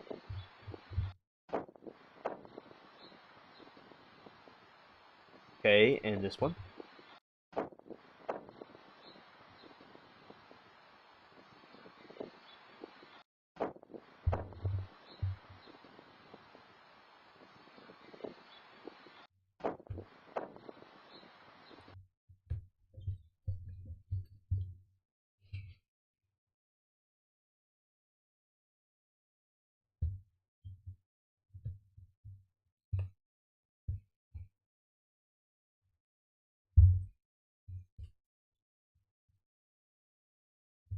Right, Milky said, and she said, "You want the world to end?" And she said, "I also said sure." And we'll all see Jesus. Well, some of us. And I'll see Mike. So bring it on. She thinks I'm nuts. Well, Moki, you are the sanest person in that conversation because seeing Christ again, our Lord, would be the greatest person to ever come across that anyone could ever come across. and you would be reunited with him, and it'd be a place where there would be no suffering and destruction. All would end, and you'd see, people from 100 years ago. You never knew. So definitely, I'm ready for it too. It's about time, for the rise of the Antichrist and of the end times. Absolutely. So Moki, I admire that because our kingdom is not of this world. Jesus said that when Pilate was interrogating him. He said, his kingdom was not of this world. It's not. This is not his place. It's there's gnats, there's diseases, there's uh, all kinds of things that are wrong with this world. So the other world that's to come will be better than this, way better. And Brandon said, "I'm tired of the crazies, and the world's only getting crazier. A lot of us are waiting." Amen. Amen. Absolutely. Making perfect good sense to me. And yes, the world's going to escalate more. I don't want to be in it. Look at what happened on Torah 7 Israel. Yeah, it's a exactly mermaid. It's a very crazy world with all the wars and conflicts going on, and there's lots of evil people out there. It is important for us to not let these things you speak of, mermaid, get to our spirit. But you are right. There's lots of suffering in the world, indeed. And with the incident you speak of was also another event that was bad too. And it all the conflicts in general are examples of why we need Jesus to come back. And thank you, mermaid. That's a good point. And yeah, there's gnats. Right, Moki. Yeah, there's the gnats.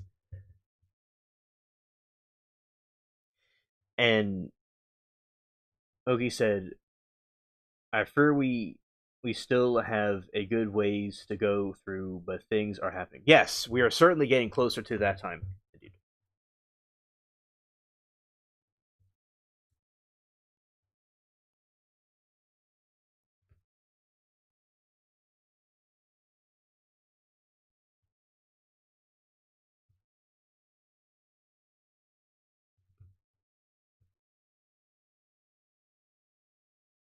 Well, this is an incredible picture right here. Look at this. Look at that meteor go across the sky. To me, it looks more like a comet. Yeah, that definitely means something. It's happening sporadically all over the place like this. I have my tinfoil hat on, and I do think that there's something up.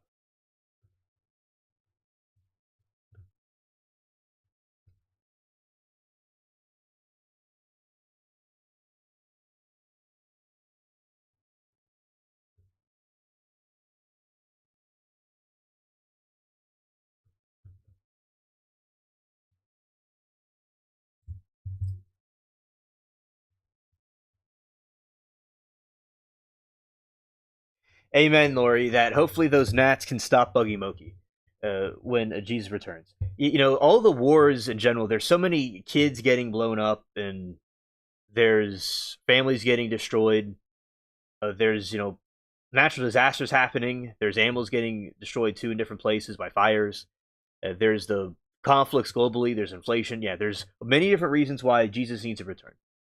Indeed, and Jesus will be the source of peace for all the world. These wars have been going on since Jesus left and after he left. I mean, before he came here, there was wars and kinds of horrible things happening. So it all must end as soon as possible when Christ returns.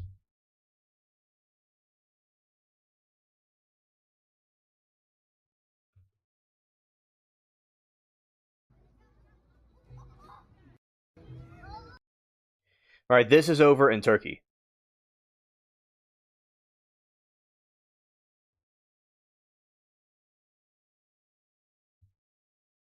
Oh, hello, Duke. Good to see you. Welcome to the stream.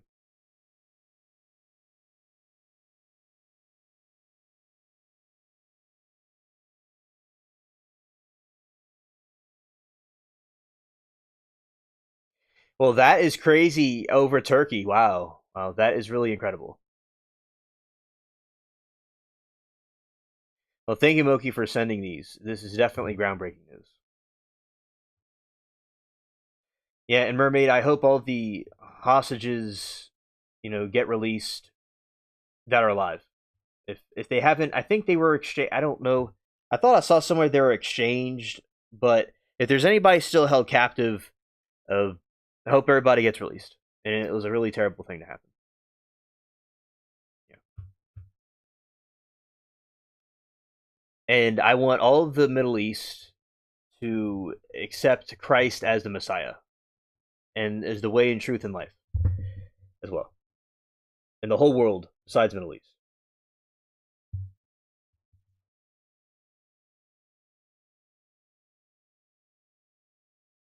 Loki said something's weird is happening for there to be this many comments, wherever the heck they are. But China Fireball too. Yeah, China's another place that's ungodly. Oh, there's newest set of hostages. Oh no. Okay. I hope everybody gets released.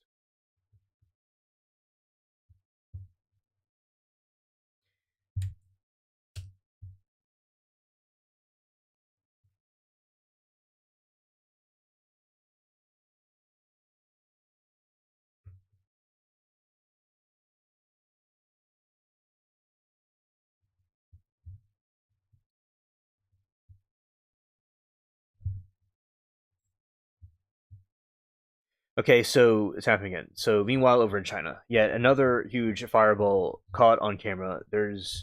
These aren't at all coincidences. Something is happening in space. So yeah, I definitely agree with that. Okay, so this is over China, right here. This is over China, and you can see this. Wow, wow. Yeah, this is nuts, indeed. Right in the Fuji fireball. Yeah, what the f is going on? It has to be. Are the end times coming? Are aliens arriving to Earth? What's going on here?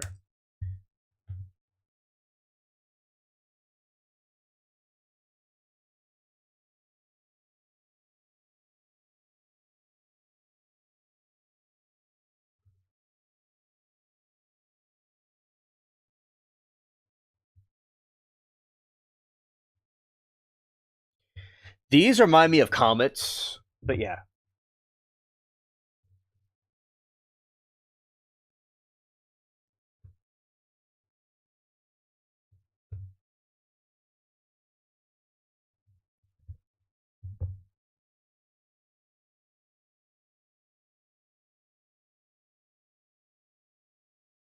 All right, and Lori said when my grand passed in March 1996, a major comet visible to naked eye was passing Earth. I'm pretty sure a comet went by when husband passed in 2019.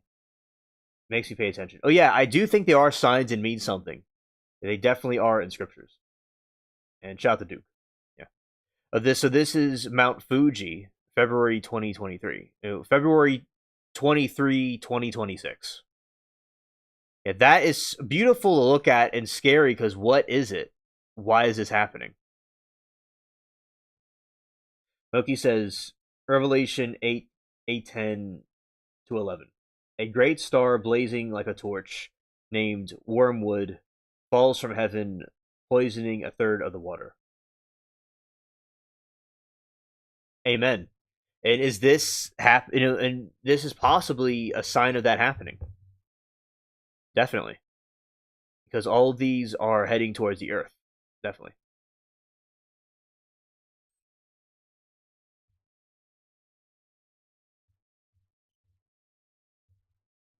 All right, Lori says notable interstellar comet 2I Broizov was passing through the solar system and was observed by NASA's Hubble Space Telescope in December 2019.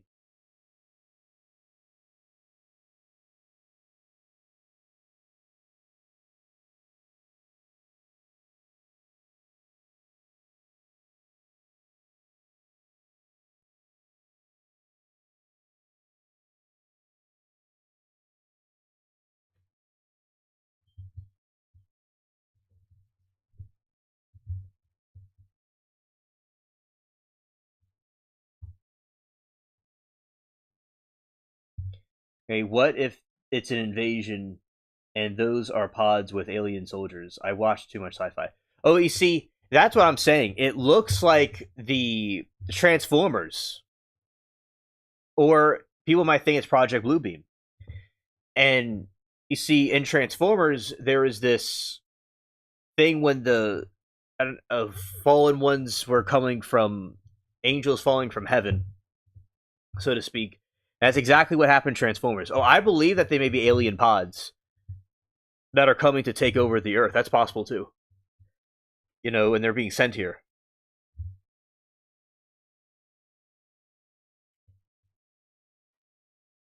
One of my prophetic dreams has Fireball going over heads, and then I know nothing after that. It shook me for a week when I dreamt it years ago. Well, Lori, it looks like your prophecy is materializing right here. And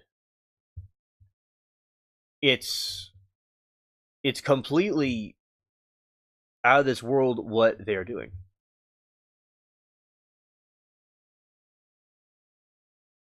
Because it's happening right here, right in our face.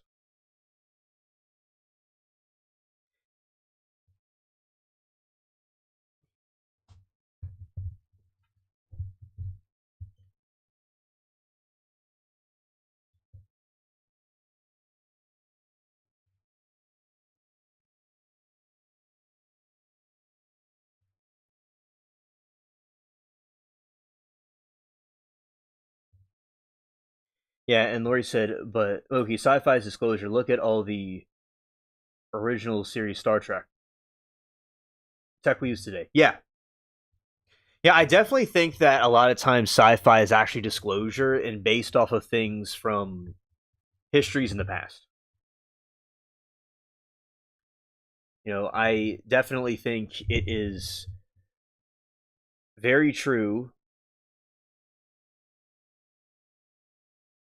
that the sci-fi is not really what we think it is. It's not just for entertainment, but it's real. Like it's really stuff that's going on in the world.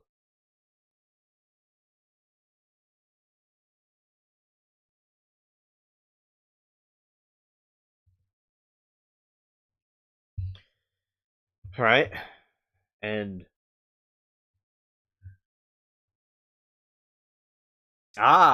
okay. So in the regions of Ohio, Pennsylvania, there was these 8 Bigfoot sightings the same day these meteors struck. I don't think it's a coincidence at all, in my opinion.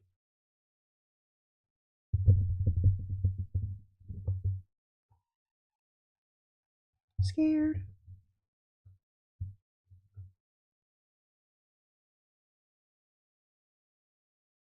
And let's see this.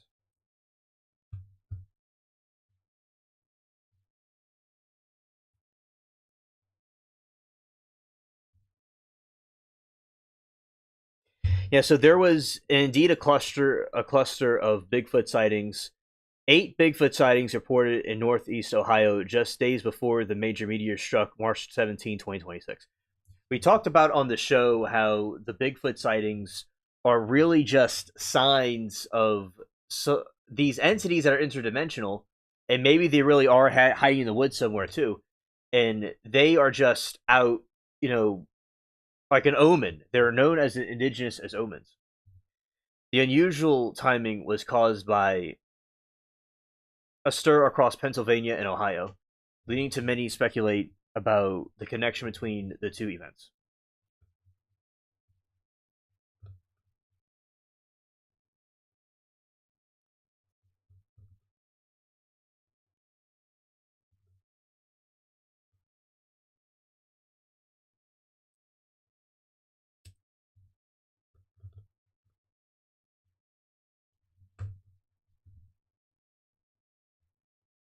Okay, orbs everywhere around anomalous phenomena. Looking at UFO, what's going on? Okay. A mothership, 2 different species checking out each other, or out just another crazy UFO sighting. Wow. Let's see.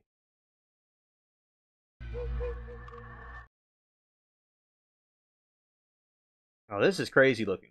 Whoa, a bunch of orbs.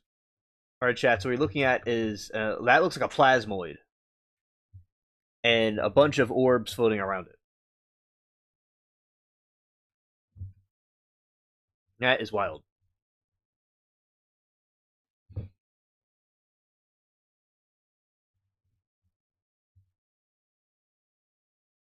And yes, I mean, whoa, 8 sightings in one day. Scared.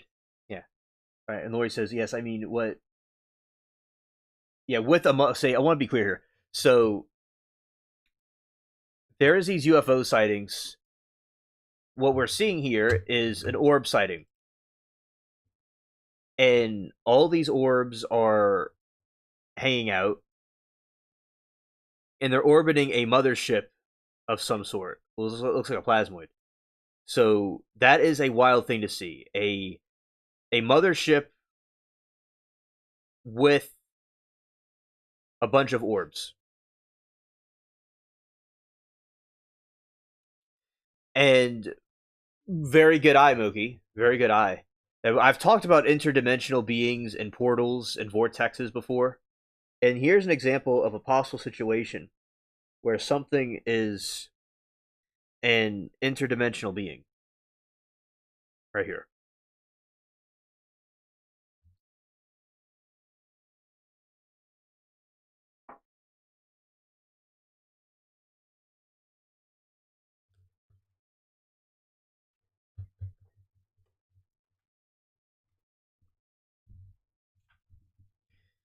Yes, so you have. So we're going to show it again. You have these orbs that are orbiting the UFO right here. And what that is could possibly might be a vortex of some kind or a portal. And the entities are passing through one way or the other way. One place of space time to the other place of space time.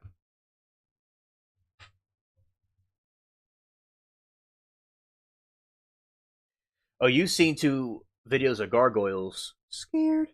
I think gargoyles are very spooky and cool, and they definitely some sort of a cryptid of some kind because there's probably I believe there's mythology behind those things. So yeah, the gargoyles definitely are something that I liked, looking into. That's funny. Where he said it would explain so much. Native American legends call them shapeshifters. Yeah, I definitely would can see that them being shapeshifters. That makes sense.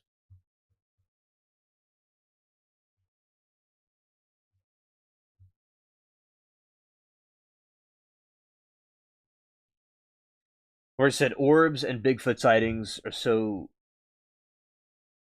experienced in the same vicinity. Yes, yes, absolutely.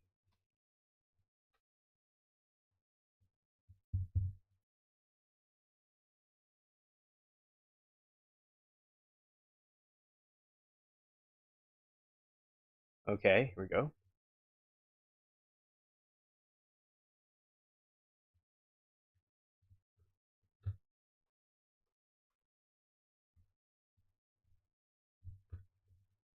Whoa. Okay.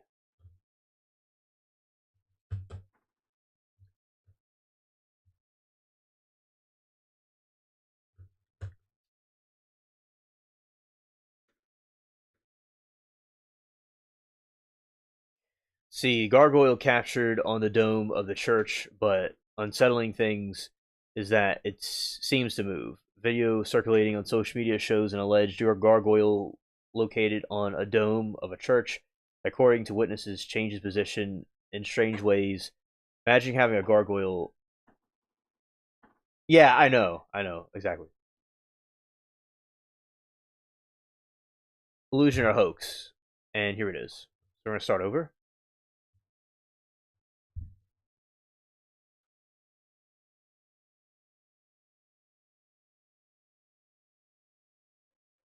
Well, that is some CGI.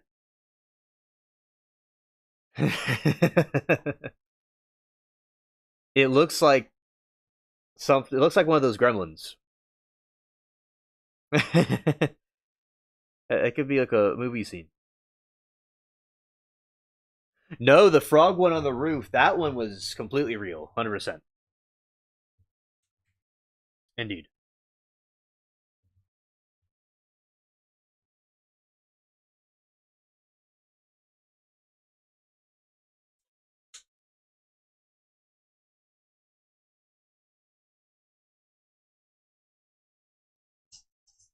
Yeah, because I've been looking for Frog on my streams with his thong. I've been looking for him in the garden fields, in the garden streams. Yeah, the Frog one that we saw was much more real looking. No one has been able to track Bigfoot down or snap a photo except Carson giving film. Right. Have y'all seen stuff about the moon being off? I have not seen anything about the moon being off, but I've been observing it, and I've not seen the moon in a while because it's been a dark moon, or the moon's coming out recently. I've not seen the moon because it's not around when I'm around, so I've not heard much about the moon recently or seen it.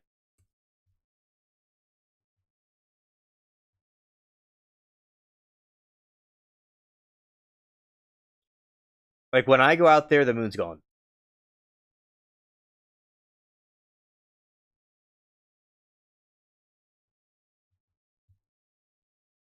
So interesting, Lori, that you've noticed the moon has been off. Okay, thank you. Terror in Nicaragua. Alleged gargoyle or demon captured flying over the old cathedral of Managua. The video is leaving everyone speechless. A shocking video recorded at the Cathedral of Managua, Nicaragua, shows what many describe as a gargoyle or demon flying over the structure. The images shared on social media have sparked panic, paranormal theories, and thousands of reactions. While some claim it's real, others believe it could be Timu version.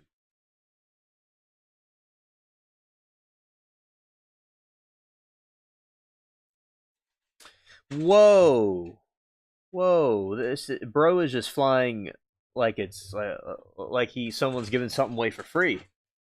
Okay, Lori says crescent moon last night, not long after dusk, seemed way too far north as I viewed it setting over the west.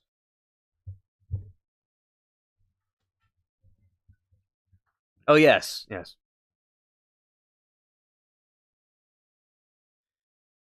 Well, thank you for your feedback about it. Okay, let's see about this one. This gargoyle.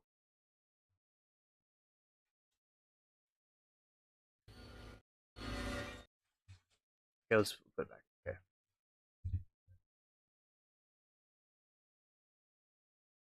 Mm,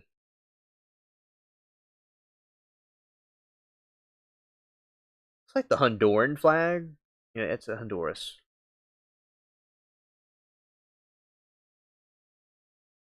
Yeah.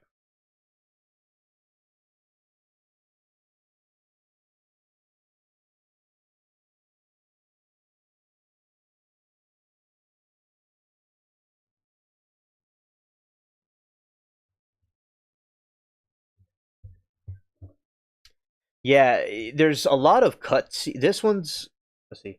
Let's Google more about it, and the conspiracy theorists are calling a possible sign of a polar shift is apparently a normal lunar cycle.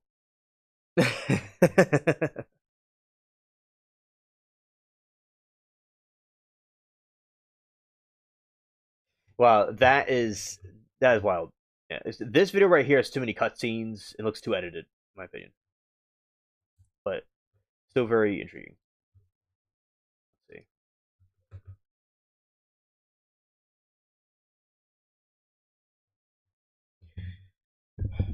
I'll give you a breakdown about the Bigfoot thing, and we'll get to the other thing Moki mentioned just now.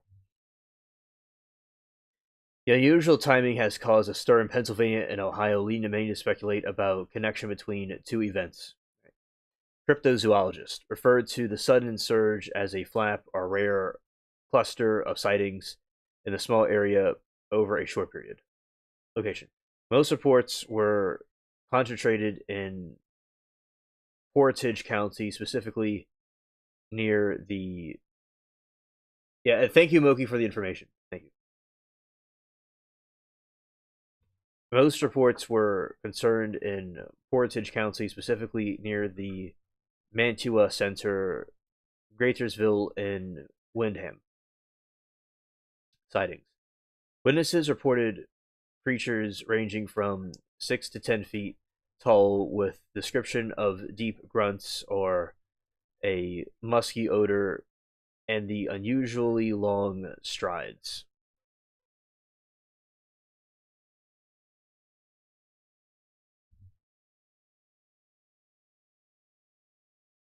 The sightings on March 12, a witness in. Oh, hello, Doe. Welcome to the stream. A witness, Streetsboro, reported a 6.5 foot tall Bigfoot running against the flow of traffic.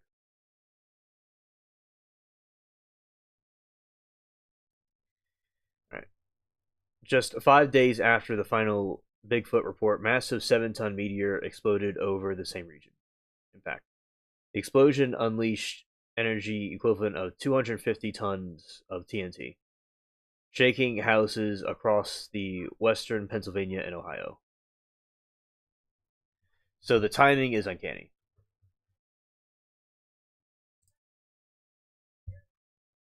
Doe, I hope you're having a good day. Welcome to the stream.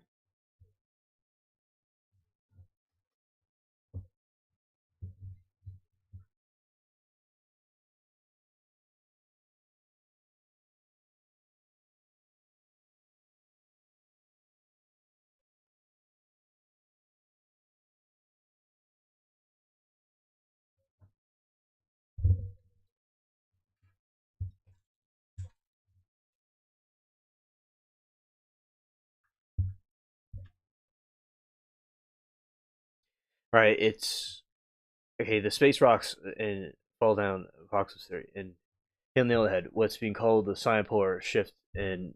All right, this is what Moki was talking about. So this is what the prompt says. The It's funny how the space rocks and some tall tales can spin the full apocalypse theory, hit the nail on the head. What's being called the sign of a polar shift is actually just a very busy month for predictable old moon. Predictable old moon. Here's a breakdown of the normal events that conspiracy theorists are currently using as evidence. Blood moon. The month starts with the total lunar eclipse on March 3, while theorists often point to the deep red color as a dark omen or sign of the shifting magnetic poles. It's actually a standard atmospheric effect.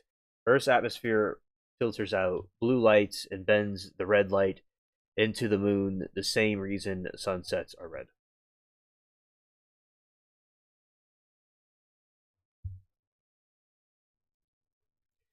On March 20, Earth reached the vertical equinox, the moment when the day and night are nearly equal globally. Some pole shift theories claims that the alignment is triggering meteors, but it's just a natural tilt of Earth's orbit. Earth in its orbit. The moon shifting past Venus. Just a few days ago, the crescent moon appeared to move quickly past Venus in the night sky. This isn't a sign of Earth wobbling or the poles slipping. It's the moon's regular orbital motion where it travels about 13 degrees through the constellations every single day.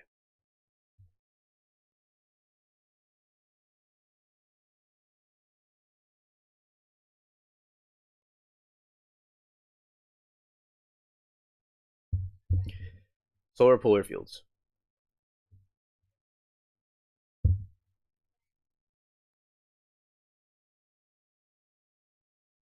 There is a polar shift happening right now, but it's on the sun, on not Earth. We are currently in the phase of the solar cycle 25, where the sun's magnetic fields are expected to weaken the flip by March 2026. This caused more solar flares and auras, northern lights, but it has nothing to do with Earth's physical poles flipping or meteors.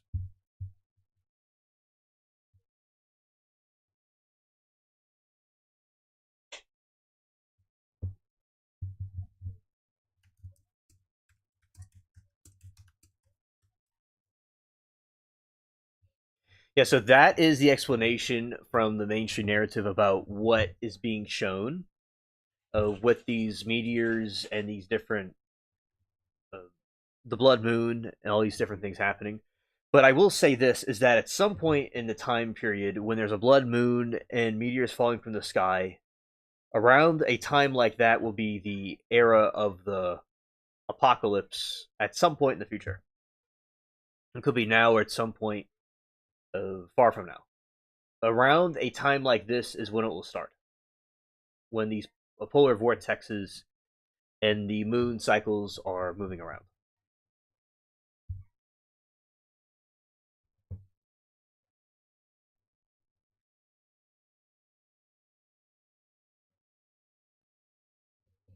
All right, since we are in the peak of the solar cycle 25, the likelihood of seeing them because the sun's magnetic poles are in the middle of and flip. We talked about extrasolar wind our way. See, the KP index, those apps, the north through the phone. Even if you can't see the colors with naked eye,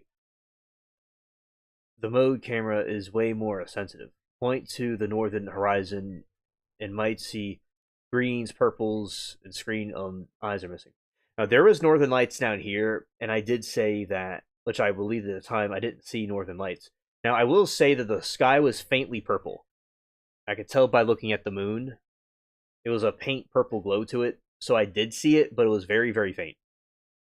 Far north of me, on the North Shore, it was more enhanced. It was more visible. I did have a theory that Northern Lights can come all the way down here, but this didn't happen recently. This happened like a year ago, and my theory was right because I was thinking that it's like a spectrum. It's not like a wall where it's going to sit there. It's going to be. It could go all the way down if it needs to.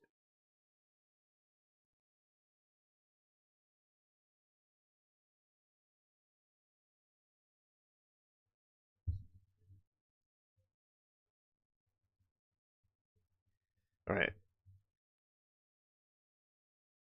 So in the Bigfoot forest in Pennsylvania and Ohio are actually perfect spots because they have very little light pollution.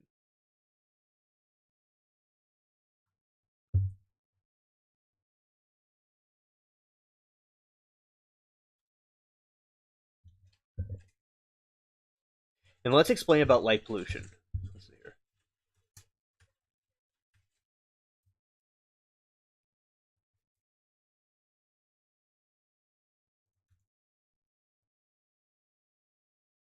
See right here. This.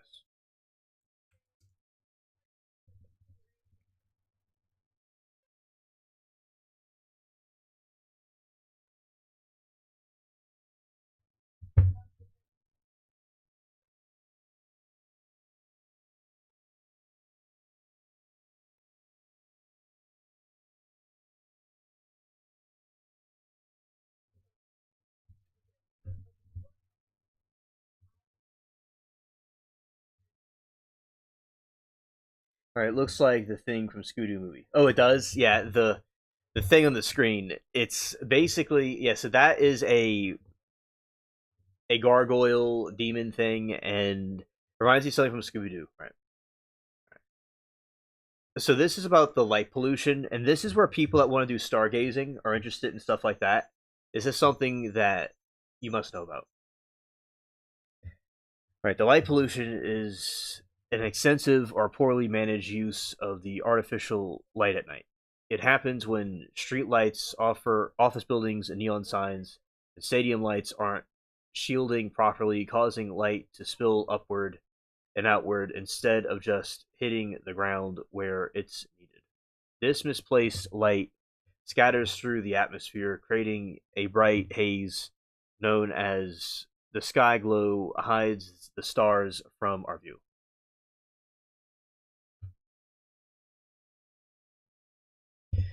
Beyond just running the new Milky Way, it messes with biological clocks of humans and animals. Most living things rely on regular cycle of day and night to produce hormones like melatonin, which helps us sleep and repair our bodies. When the sky never gets truly dark, it confuses the migratory birds, make it harder for sea turtles to find the ocean. It can leave people feeling perpetually tired or off because their internal rhythm is disrupted.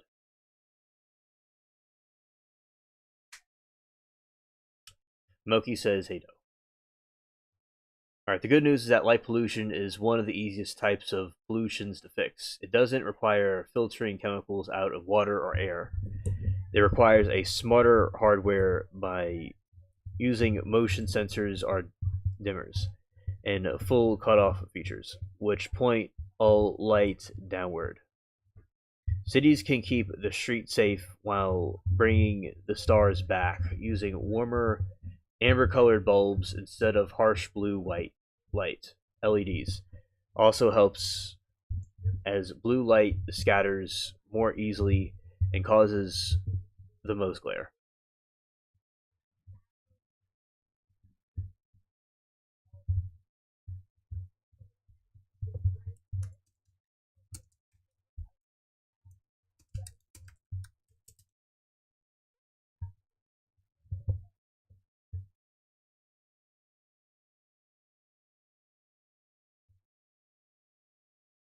Yeah, because I've seen meteors all quite often. It's so cool to see it because you can see the different dimensions that the sky usually don't see, and it just kind of streaks like the ones that you've seen in the stream, and it just streaks, and that's what it does. It's really cool.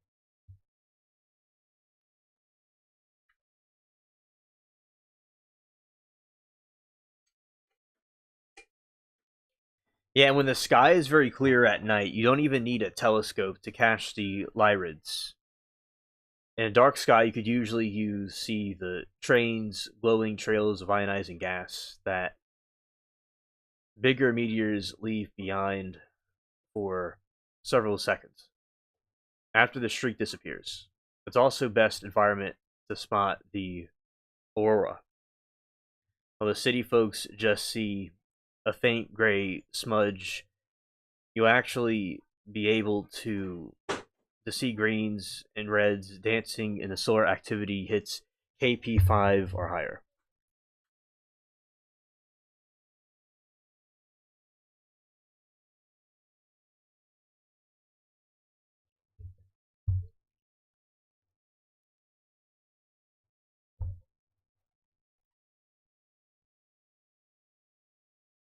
Now, they're satellites. It's something that I've seen at night.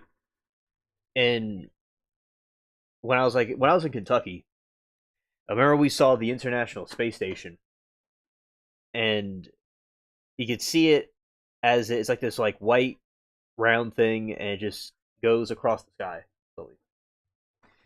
Hey, Dream has come to chat. Facts. Hello, Dream. Welcome to the stream. This is earlier. We invited Dream to our chat, and here Dream is.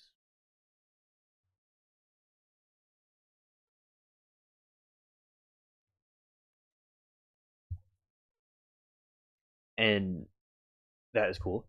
And Ori says, "And welcome Dream to the spaceship. This is our stream. We talk about some cases, trials, and aliens, conspiracy theories, all kinds of stuff. So, welcome."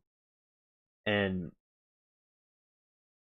Ori says, "When camp in the Western Cascades, the Milky Way looks like a space mist falling." Oh, that is very beautiful, indeed. Very beautiful.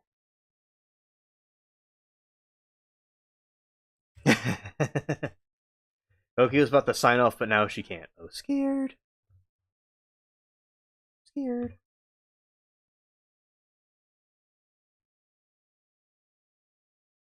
right? And talking about some of these trials that were on today, there's quite a few trials that are on today. And oh yes, glad that you are here. We are getting into this. Is that there's an insulin trial today, and that one. So going this one, oh yeah, right here. Let's do a review about the insulin trial. And going here, let's see. Shout out to all of you.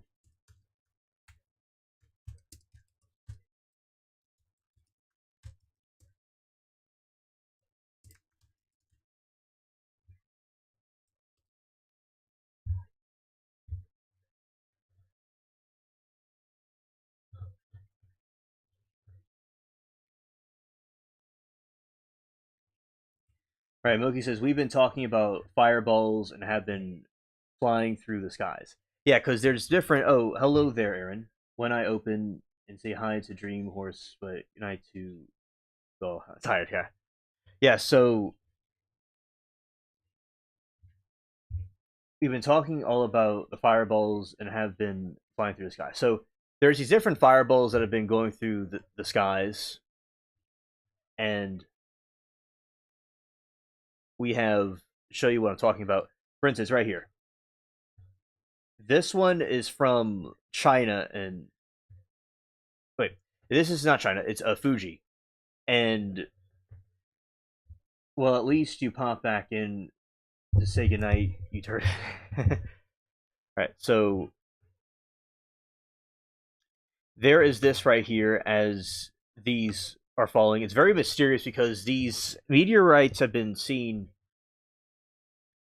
These meteorites have been seen in Ohio and Pennsylvania. Because we've been doing this summary of Ohio and Pennsylvania, how these different meteors have been falling from the sky, and they could have meanings from a conspiracy theory perspective of end times or some polar shift. But usually, what it means technically, in the scientific terms, is a different the 25th solar cycle of Fort Wayne, Indiana. Oh, nice, nice. And in Fort Wayne, Indiana, that is cool. I like that. And so there's a 25th solar cycle and an old moon cycle. That's why there's lots of meteorite activity, and there's a blood moon.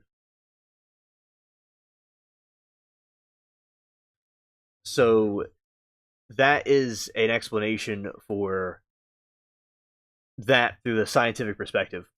And others are speculating it could have to do with being closer to end times or some sort of polar shift.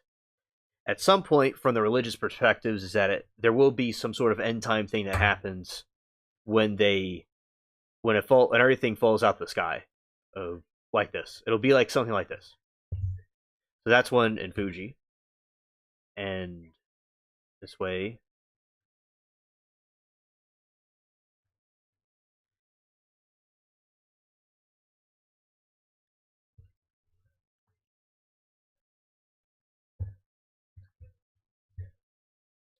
Yeah, my aunt and uncle lived in Kentucky, and I was there before. Kentucky's very nice. So yeah, this is one in China. It's falling and it makes an explosion. It's quite crazy.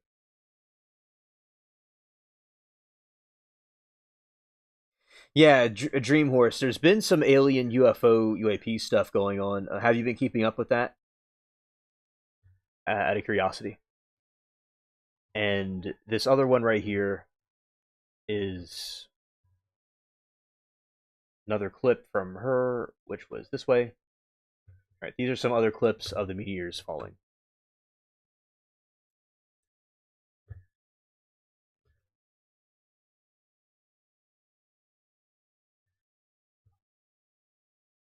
Well, this is actually a orb UAP. So this isn't allegedly a mothership or some sort of a portal. and vortex, and those are some orbs floating around it. Oh, that's cool, Dream. That's awesome.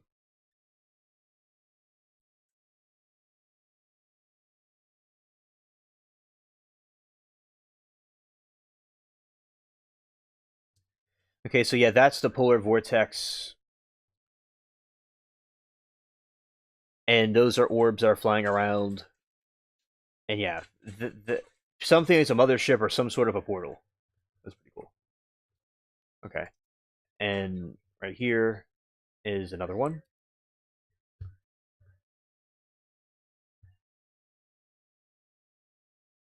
Yeah, that is the orc. I mean, that is the not the orc, the meteor. I mean, the gargoyle. Okay, let's see.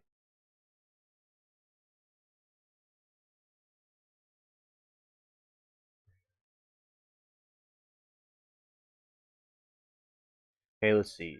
This one right here.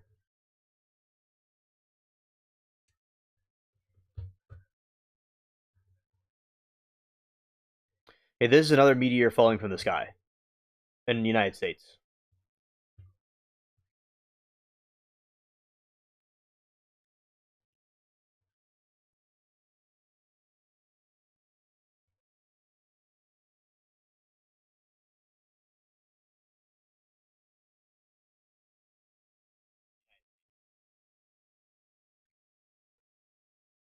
Yeah, Alien and I are deep into that stuff, and disclosure is coming soon. Yes, I agree, and I believe that the disclosure is coming soon. It's there's a website that was created called aliens.gov from the US, and that's something I definitely think is going to be happening. I heard the meteor over Cleveland. It was crazy loud. Oh, you heard the meteor. That is so cool because we're talking about that. Yeah. I'm sure it was. And there's Bigfoot sightings in Pennsylvania and in that region too.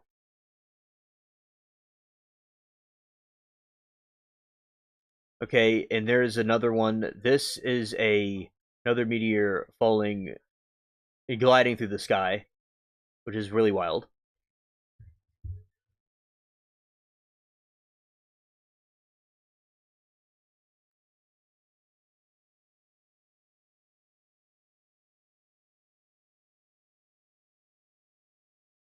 There is an a Bigfoot reports 4 PA X going on. Right. Oh, you heard it from others. Okay, you heard from others. Okay.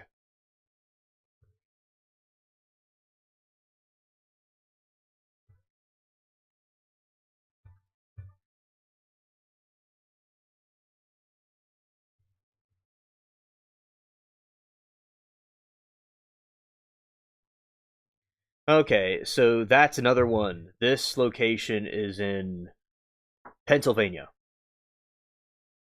and East Ohio.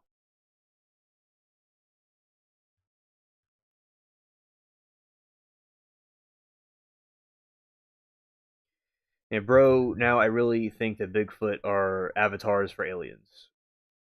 Yes. Yeah, that's very possible too. He may not sleep tonight. Oh, scared. Scared. Okay, and see this is another one, or if not, it might just be the gargoyles.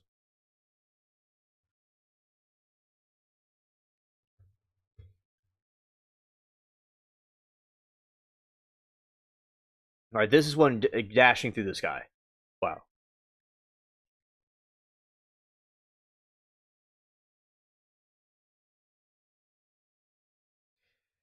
Okay, Moki says she doesn't really believe in Bigfoot, but she's heard that they travel through portals. Okay, so yeah, that is understandable, and a lot of them are hoaxes. Not all of them are real, but Bigfoot.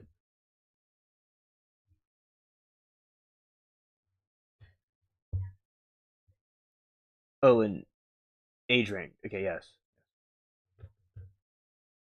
So I'll explain. So there is something, a theory that I have that I came up with, where there's something called the mysterious helper, And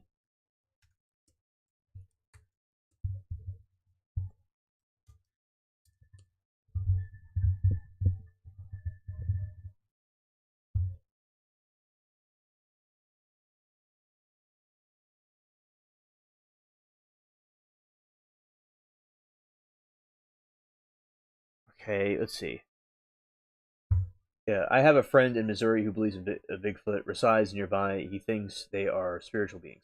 Yeah, the ancient Native American indigenous people of say Native Americans, they thought they had a cryptid of some kind that passed through different dimensions that was a helper, was like a wise helper.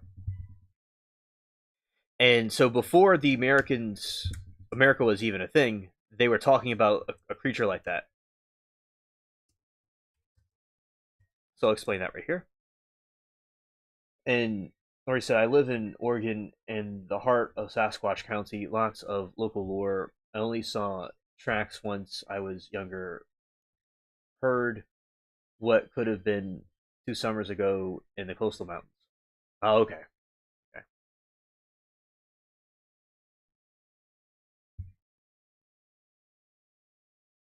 So the Native American regarding Bigfoot, Sasquatch predate modern sightings, and I used to want to live in Oregon for the trees, but I think the people there ruined it. No offense, Oregon.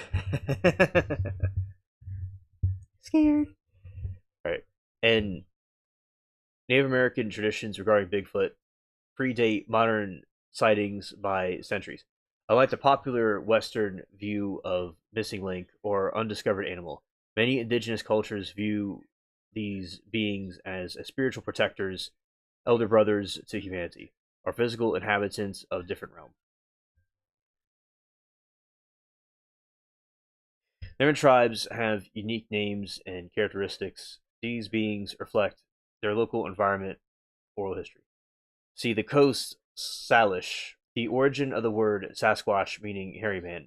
They are seen as Benjine and guardian of the wild.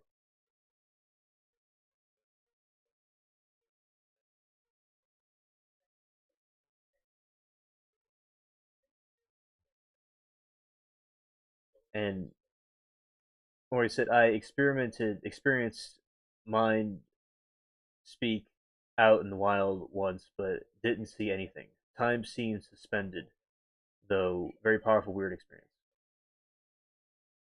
Yeah, Laura, you may have had an experience with one of those things. And like you said, Dream said, I'm not trying to hit on you FY, but most of us here are middle aged women. And Dream said, no worries, I'm a 7-year-old woman. Oh, hilarious. Hilarious. And yeah, welcome to the hangout, the ladies hangout. Lori said, Mookie, you are 100% correct. It has changed so much. I miss Oregon in the childhood. All right, the Savvy represents the virtue of honesty and the seven grandfather teachings. Tezem, Tez Emequies, Lumai, referred to as the Ancient One of the Forest, viewed as real living relative rather than a legend. Lofa Choctaw, a giant watcher in the trees.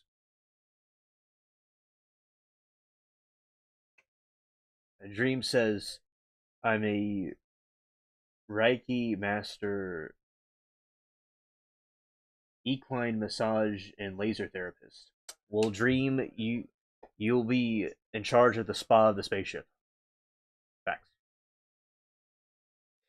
And Lofa, a giant watcher in the trees used in stories to teach children respect for nature.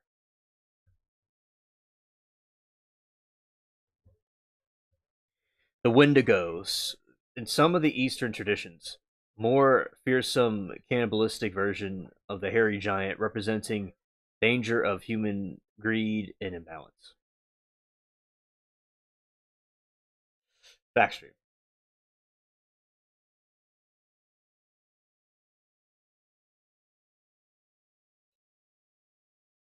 You said that's wonderful. I had horses for a long time.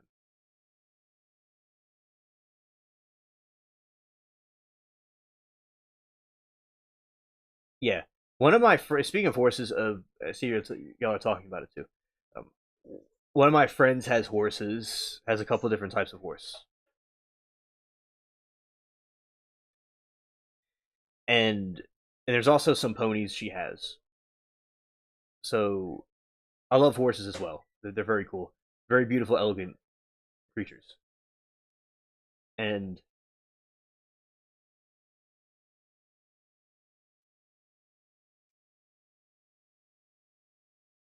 oh yes, yes, and we've been Moki's been coming here, and she's been liking the streams to take her mind off things, and that was you know yeah, that is a background about her situation with her as recently widowed. Yes, and shout out to Moki. We very cool people, and we are here for her and everybody else that has uh, things going on. Yeah, I when I was a kid, Dream, I at this school that I have.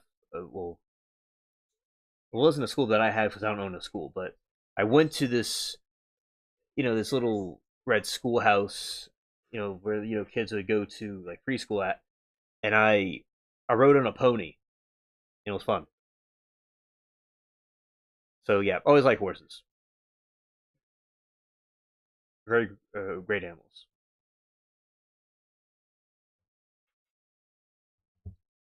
Yeah, shout out to Moki. Hearts and love. Yes, and it's an honor to be here for Moki in any way we can, and she's helped this channel tremendously. It's been a very great tribute to it, and also just a good chat friend. And I like to help my chat friends. So yeah, uh, it was unexpected. It happened out of nowhere, so it's appreciate chat giving her support. Yeah, Lori. Yeah, exactly. I don't own a school. Thank you, Lori. Thank you. If I'm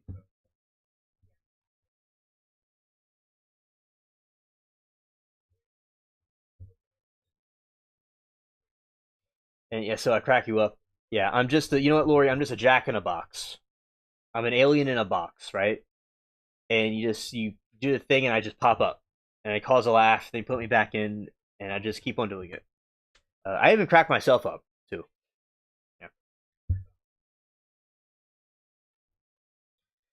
Pokey says, "Thank you, Alien," and I have some of the others have been friends for a long time, so we just want you to have the context of it if it comes up. Okay, yeah, it's good for her to have a context of what is going on. Moki wants to know from Dream, do you watch Bravo or any other crappy reality TV? Right. I've seen now. She, I'm not. My name isn't Dream, although part of me that's such a really amazing name. A really good username. Uh, that I'm kind of identifying with it because Dream Horse, that is really cool. Being in touch with nature. So I've seen some of the Bravo before. Now, personally, I don't watch TV that much. I've been like focused on YouTube basically. But yeah, definitely interesting and wild shows out there to watch.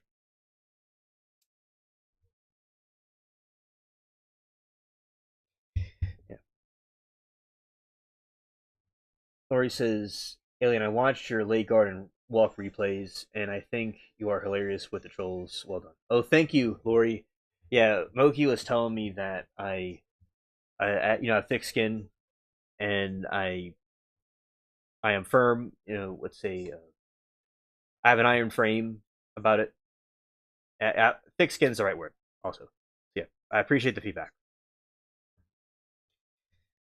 And a mermaid, uh, I'm glad and Mermaid and Abby too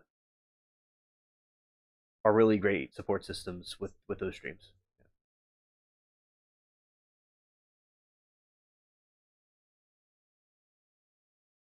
And Moki's wondering a dream how long has she been watching trials? Interesting. Yeah, I'd like to know too. I got into trials during the depth trial in 2022,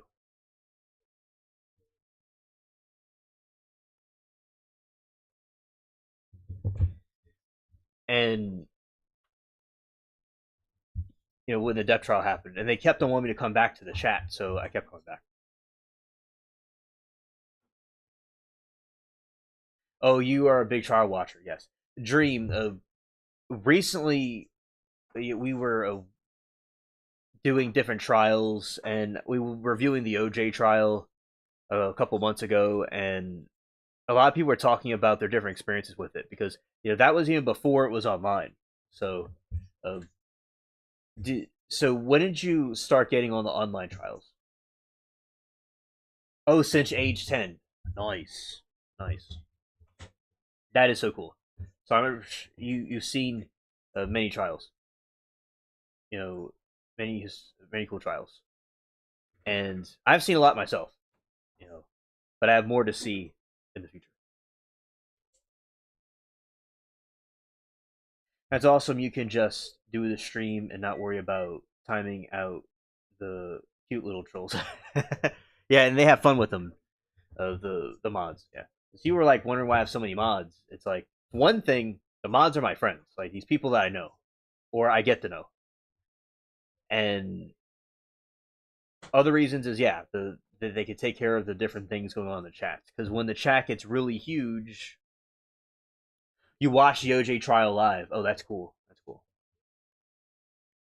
Yeah, we were seeing the old computer screens and the way in Judge Ito. And by the way, speaking of that, Judge Ito, here he is right there. And he had all those hourglasses on his bench. It was a really a spectacle of a trial.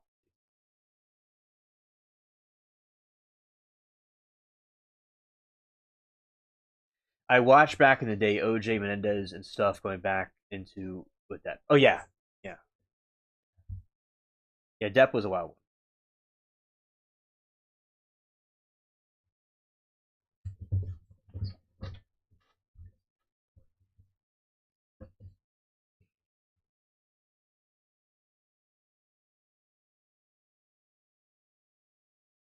Oh, thank you, Moki. I must have not been paying attention. Yeah, Ito. Yeah, and I know how to pronounce it. I was uh, I had a Sheen moment. Thank you, Moki. One of the jurors in OJ was client of my now ex husband, and she called him as soon as the verdict came in. That is so cool. That is so cool. And you know, nowadays we have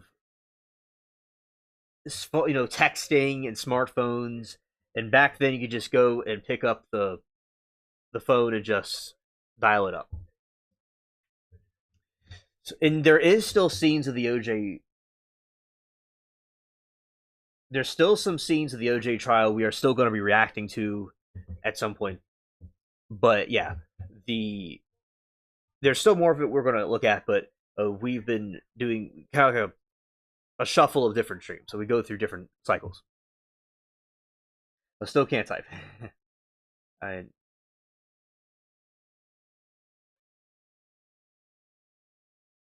yeah. So Dream, do you? What exactly was said by the juror? Out of curiosity.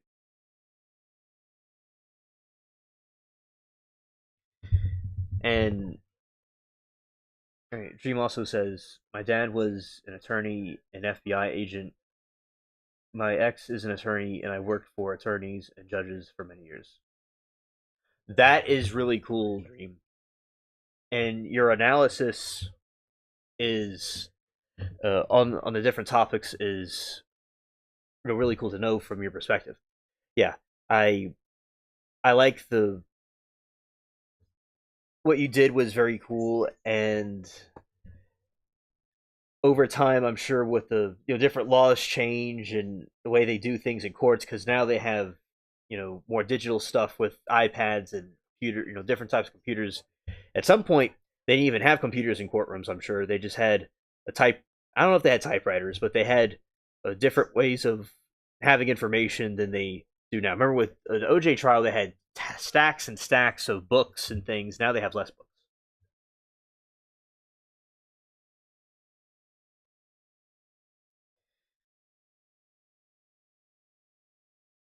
Okay, Dream said the juror just called him to say how stressful it was, and she feared for his safety. Okay, for her safety. Okay, yeah. Oh, I'm sure it was very stressful, and being in that situation would be a a fear of safety indeed. Yeah. Well, thank you for that info because we watched that here. Uh, it's cool to have an account of someone that was from a juror that was there, so I appreciate the passing on the message. Another meteorite between Portland and Seattle. Oh, cool. Okay, let's see.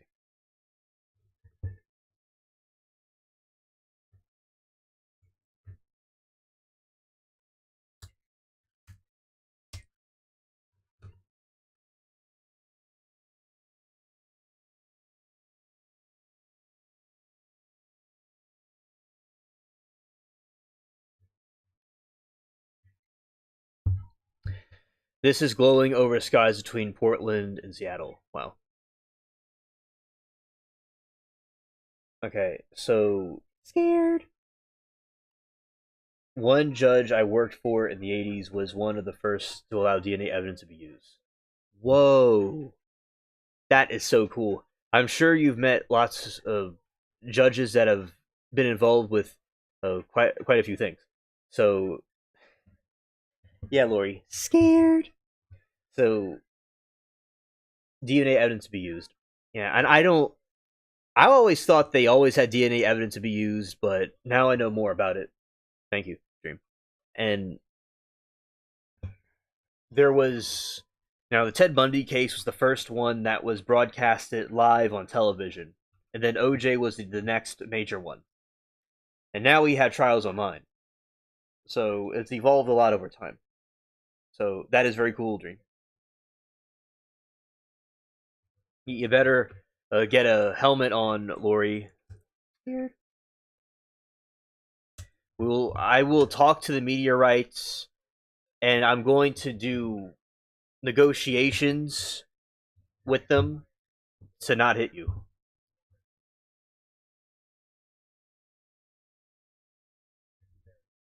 Okay, so Moki says 11 fireballs, 20 days, 3 roofs with holes in them, the meteor shower, totally unprecedented.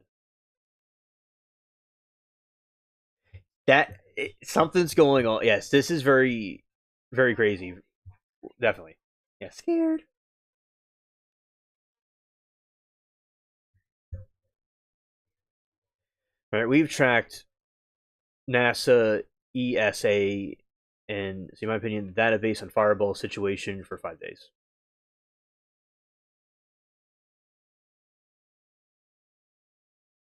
Oh, you're welcome, Lori. You're welcome. All right, 11 events, 20 days, 3 roofs with holes in them, no meteor shower, totally unpredicted. NASA codenamed Ohio event Chicken Little. 4 days later, another one went through a woman's ceiling in Houston. Both were completely undetected before impact. The same database that could tell us where they come from, NASA got caught editing it for 5 weeks.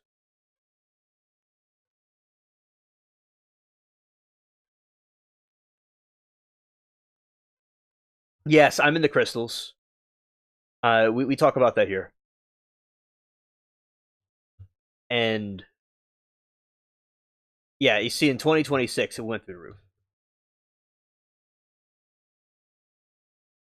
And thank you for that information. It originates from the mold Atov. Okay. Well, thank you, a dream, for that information. All right, so we have whoa the wrong browser. We have to tell Loki good night in a millisecond. Okay, here we go. Okay, Moki, good night to you. Thank you for coming. It was nice having you on board. Okay. Okay, we'll look forward to seeing Moki in trial chat. And yes, thank you, Dream, for joining us. We're not ending it right now, but I'm just say thanks. But thank you for being here. By the way, the wallpaper behind me is the two suns is planet Serpo. Allegedly, the United States sent astronauts with some aliens over there to collect information, and a few of them came back alive, and one of them stayed, and some of them died off. But yeah, that's where some of the Ebens come from.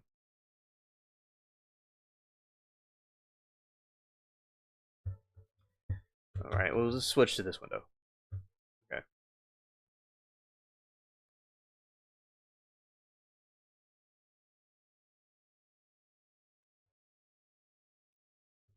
Also, gold and silver come from meteorites.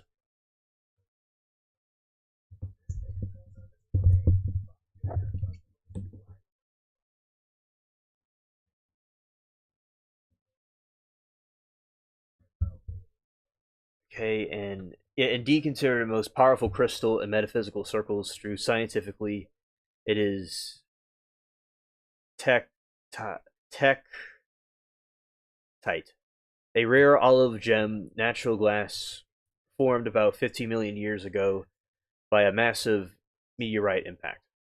Meteorite impact. It was created when a giant meteorite struck Earth, specifically in the. Yes, exactly, Dream. Exactly. And you see a lot of like gold and silver also comes from those meteorites. They crashed here. They were not native to Earth. The Nordillinger crater in modern day Germany, the extreme heat and pressure melted the surrounding terrestrial rock, filling molten material into the atmosphere, where it cooled into glass before falling back to Earth.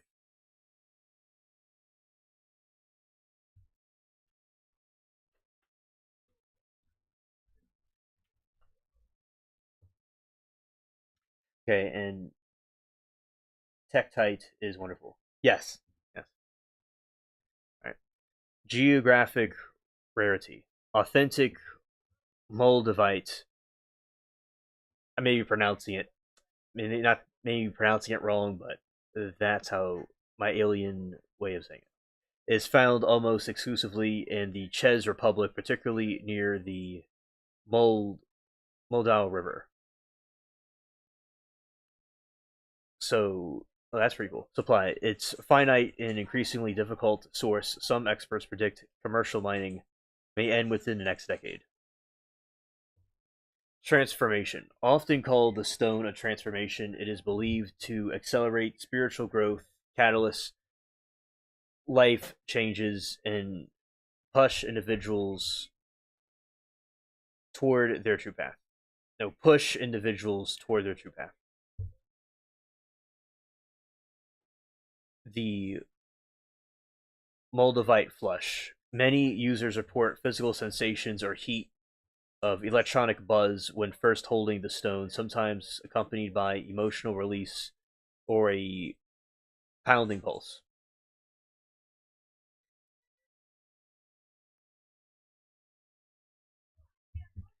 All right. And Dream says, I'm a follower of channel teachings such as Seth, Law of One, and Monroe Institute. Oh, that's very interesting. Very, very cool. And glad to have your insight on these things. Oh, chakra activations. I'm definitely into the chakras. And the different, like in some of the Eastern religions, there's different types of meditation that activate different chakras. And I I'm a Christian, but I still believe the meditations are real and legitimate, fine to do. And we all have like chakras on our spine. There's seven, and they give off different colors. And people that give off like subconscious colors that people can't really see. We can't see at all with the naked eye usually. But yeah, that is something that this right here, it says chakra activation, is primarily associated with heart and third eye and crown chakras. And the crown chakra is purple, by the way. And Reiki focuses on chakras. Oh, okay. Uh, Good to know. And the crown chakra is, you know, very dark purple, and there's the purple one like by the head, and then the crown one's even more purple than the other one. So this is good to know, and I do believe, like for instance, different monarchs would wear different crowns in their head because it had to do with a certain energy. Because some of these minerals, in my opinion, can give off a spiritual type energy to them. Yeah. Oh, you also practice body talk too. Oh, your husband was a gifted healer. Your late husband was a gifted healer. Oh, that's awesome. That's a very cool dream. And let's go here. The Let's see. We're expanding more on the chakras. Oh, wrong place. Expand more on.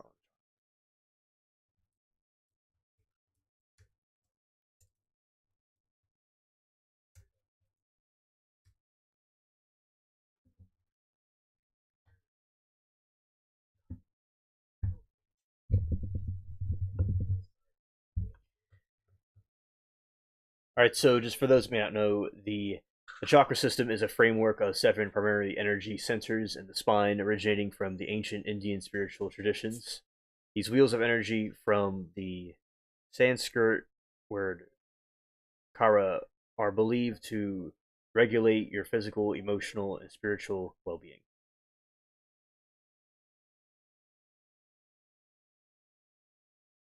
Oh yes, yeah, that is true. Thank you for pointing that out, because there's lots of paintings of saints or Jesus, and also different religions too that have the like a halo around their head, and the halo you see represents the crown chakras. And thank you for that, and that is true. And it means that they're all opened up and the holiness. So it expands across different faiths, and it was a universal thing that's accepted, even if people called it or expressed it in different ways. Like for instance, somebody that gives off something black or gray, or say something dark is or something's creepy or weird is more of a negative type color to it. It's something more dim. They say like there's light, like those people that had the halo on them gave off something very bright, and these other people give off that are evil give us something darker, like a dimmer light. In my opinion, other perspectives are welcome. And yeah, the root is red, and the sacral is orange and yellow, and there's green is the heart. Throat is blue. Third eye is indigo, and violet is the crown.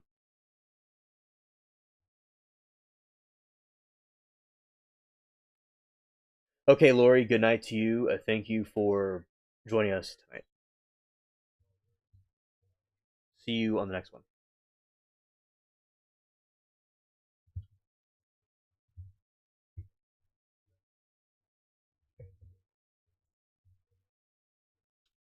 Dream says there are seven chakras along the spine, minor chakras located in the joints and sense organs. Also above the body and below the body, there is a chakra that is ancestral.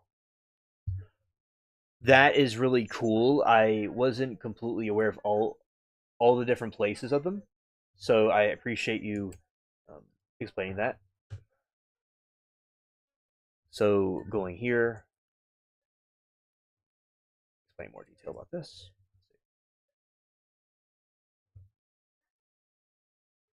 Going more in detail about this is the minor chakras, joints, and senses. These are substations that support the flow between the major centers.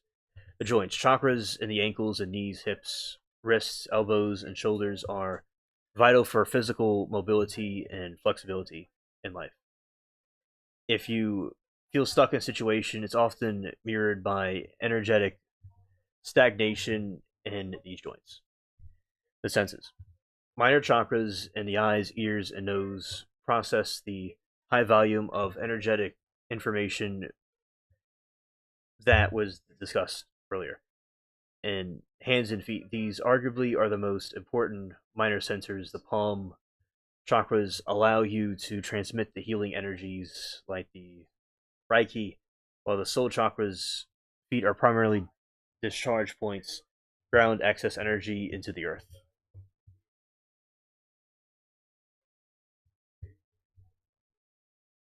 Okay, Dream says chakra means spinning wheel, taking in energy and putting out energy. It is important to keep them spinning free of debris. Yes, yes. Now, so Dream, is meditation the most effective way of doing that?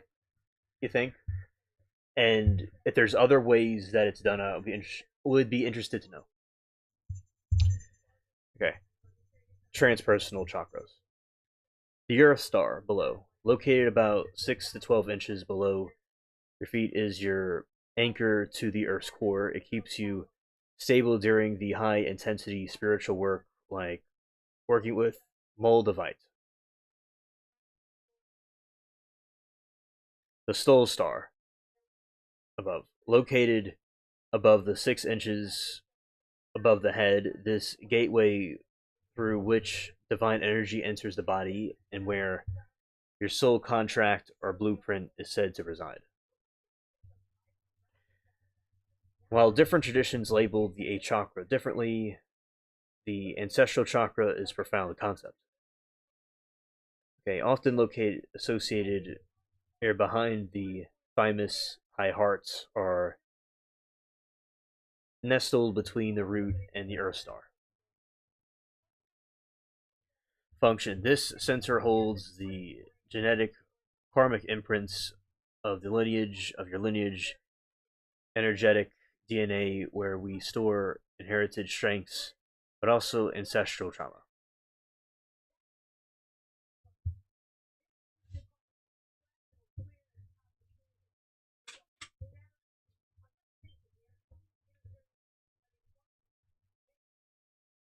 Dream says Reiki specifically focuses on chakras. Meditation helps you remain centered and balanced. Whatever works, uses it. Oh, I want to say that in English. Whatever works, use it. Okay, understood. Understood. Because there's a lot of times some people might like something a certain way differently. Another person might like it a different way. So yeah. Now I like something that I like to do is walking around and pacing. That's something that one of my favorite things to do, and whatever it does, it just clears me out, everything in me out. And definitely walking in nature, which I've been doing the streams, the garden lives may have been mentioned earlier. Yeah, because I love walking in nature and looking at the sky and stuff. It's always pretty cool to do. And nature I think is natural. It's very natural, and it definitely is refreshes the mind and body, in my opinion.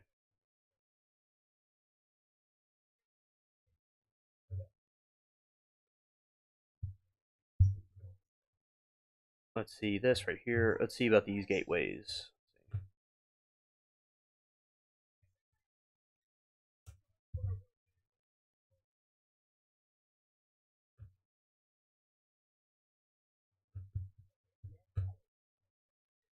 All right. Active transportational gateways, soul stars and earth stars believe its process of plunging into the cosmic and planetary circuits, while seven primary chakras manage your individual life. These gateways connect your personal energy to the wider universe and Earth's core. Located about 6 to 12 inches above your head is the center is often called the seat of the soul and connects to divine wisdom and your higher self. Visualization.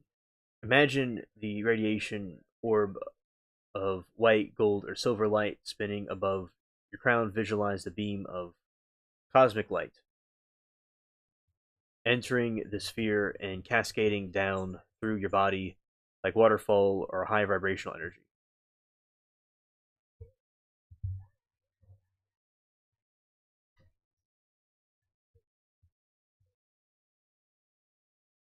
Everything is vibration, and all arises from the consciousness. We have eyes because we can see. That is a very good way to put it. I like that. Because vibrational energy is all around us, even like with plants. Like if you hook up these two prongs to it, and it could play music because the plants are singing. So yeah, I believe everything and everyone has these different vibrations, and it's like the other way around. We have eyes because we can see. Yeah. All right, the tools. There is high vibration crystals like the selenite and pinakite, clear quartz near the top of the head, and sound frequencies like 963 hertz, 1074 hertz are also specifically associated with activating this upper portal. Right. The Earth star planetary anchor, located roughly in 12 to 18 inches below your feet, the Earth star anchors your entire energetic system into the planet, acts as the super root that stabilizes the high voltage energy from the soul star. Grounding technique. The earthing. Most direct activation is physical contact with the earth. Stand barefoot on the grass or soil and visualize the thick roots extending from the point below down into the Earth's crystal core. Very interesting. Balancing the Moldavite, because the Moldavite can make you feel spacey or ungrounded. It is vital to engage the Earth star simultaneously. Here, work with the grounding stones like the black tourmaline, smoky quartz, and hematite place towards the bottom. And thing about the quartz is there's some UFOs. There's one of them that my friend saw, and it looks like a glowing orange thing.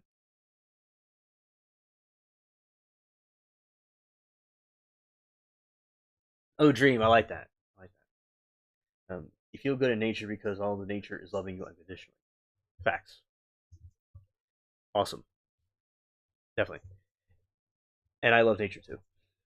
So this UFO had a quartz in it, and he didn't believe in UFOs or aliens, but when he saw this, he took a video of it. He believed in aliens ever since, and he talks about it all the time.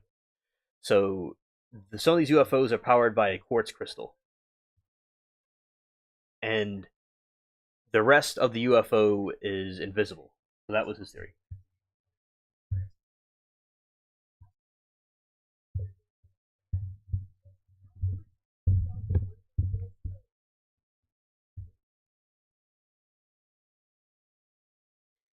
And let's go here.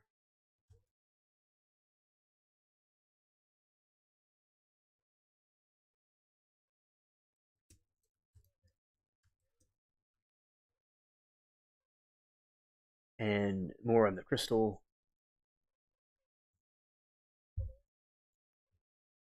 Internal frequency. The impact glass. And now color and texture. It's like an olive green and dirty or published surface that caused millions of years of erosion, and because of high prices and rarity, market is flooded with fakes, usually just green bottle glass poured into molds.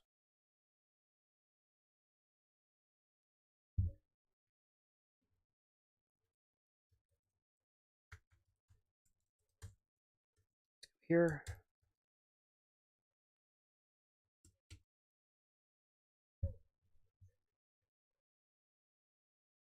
Now, the history of the Moldavite was unity, royalty, prestige, and legendary mystery that spans over 30,000 years.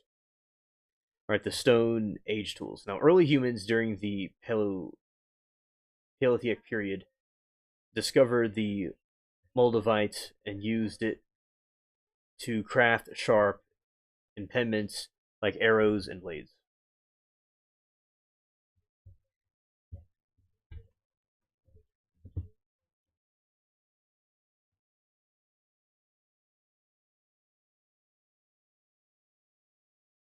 My dream says I have a 10-pound piece of quartz crystal that I got out of West at 7 years old and has been with my whole life. It's extremely powerful to hold. That is so cool. That is so cool. Oh, this is a Zero. Our he helps me run the spaceship, by the way, and shout out to Zero. So Zero, what who was fighting was there is down the in the spaceship cafeteria room. There was a ruckus going on. The two there was about two voices being loud, and I think two of the Ebian aliens were getting into a fight with one one of the aliens from the Draconic system. They were saying that their spot they wanted a spot that was closer to the window to see the different galaxies, right? And there's a rough room for everybody, but they kept on complaining and they got into a fight. So that was what happened. And I see you as you go into the spaceship cafeteria blowing the whistle, getting them to calm down. So maybe there might have to be an additional table to be put in so there could be extra room because it seems like there's more room than we thought. So that Zero is to answer your question about who was fighting. Right. Dream said there is a recent New York Times article about chimps being given crystals and chimps wouldn't give them back and even hid them, couldn't be bribed. Wow, that is very cool. We'll dive into that. And going here.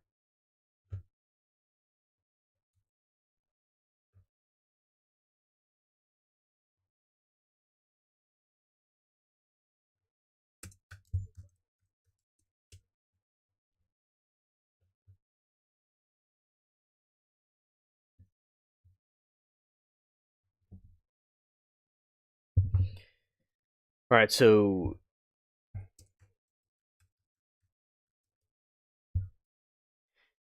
going to rabbit hole here. Let's see.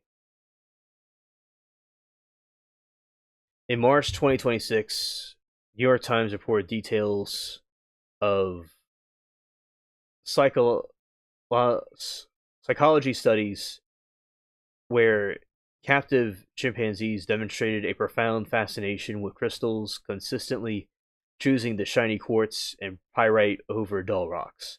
Chimpanzees exhibit a crystal cuckoo behavior, often hid these stones with one individual, even nesting with a crystal, and required negotiations with treats for researchers to retrieve them.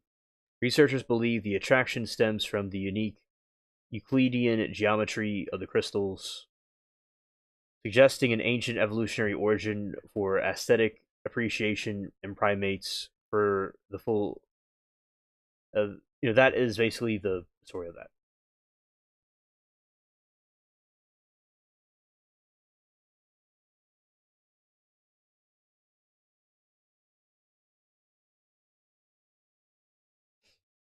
Right, Zero says you want more people or a better view. That's a terrible trade-off. This layout. Now you want to see something you've always allowed to wall toward the viewing screens. Walk, walk.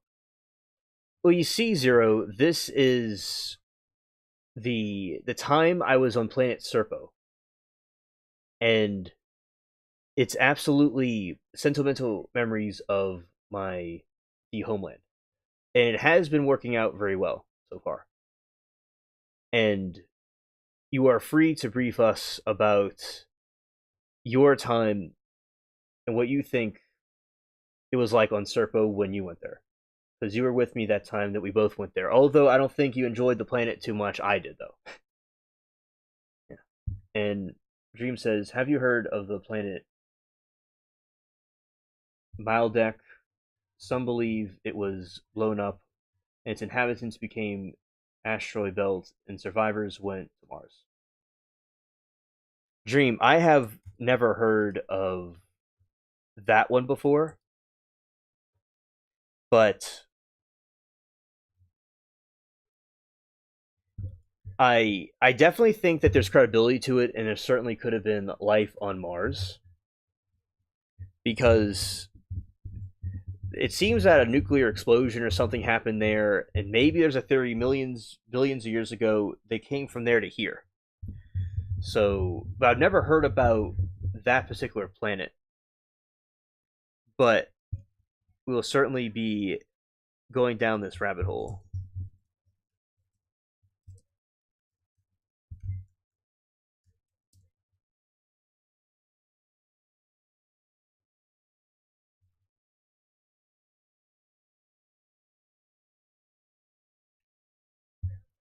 All right, this the super Earth that once orbited between Mars and Jupiter.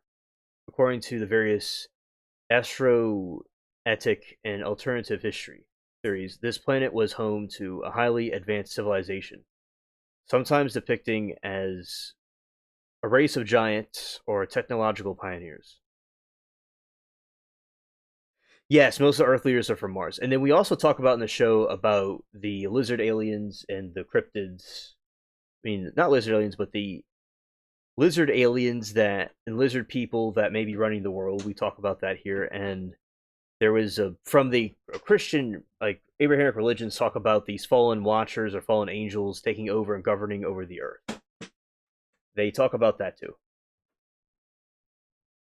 So I do think all these are interconnected. And there were giants. They had these giant aliens that were put there of the Nephilims.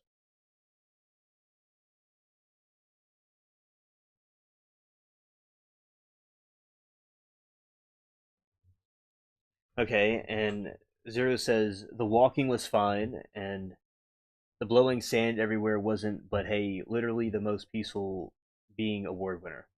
Okay, yeah, because I know it was sandy. It was hot too. That was a cringe situation. And okay, Zero, thank you for your feedback about that. Well, because it was quite an experience, and they were very peaceful. And let's see,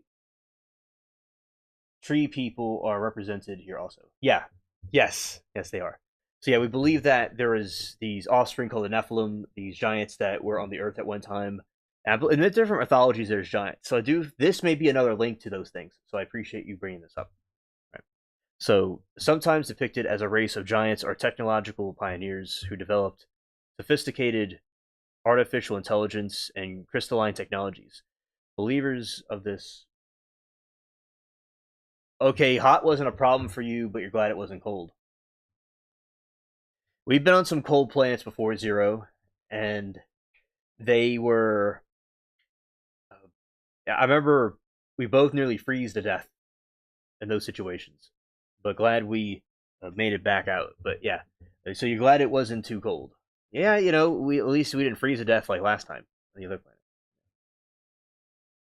So we developed sophisticated artificial intelligence and crystalline technologies.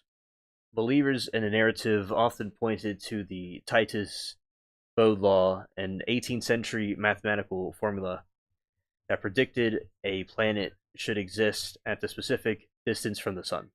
Earlier evidence that world was the world was once there.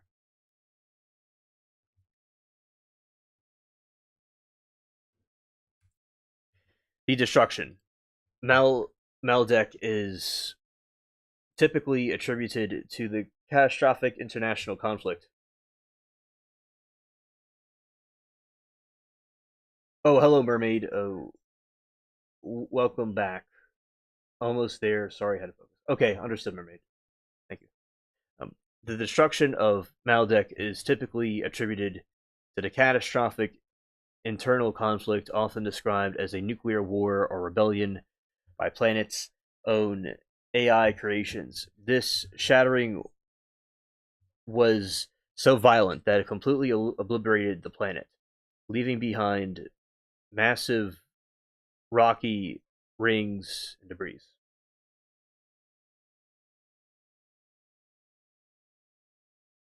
Okay, Dream. I will. You take care. Glad that you enjoy the channel, and good night to you. Thank you so much.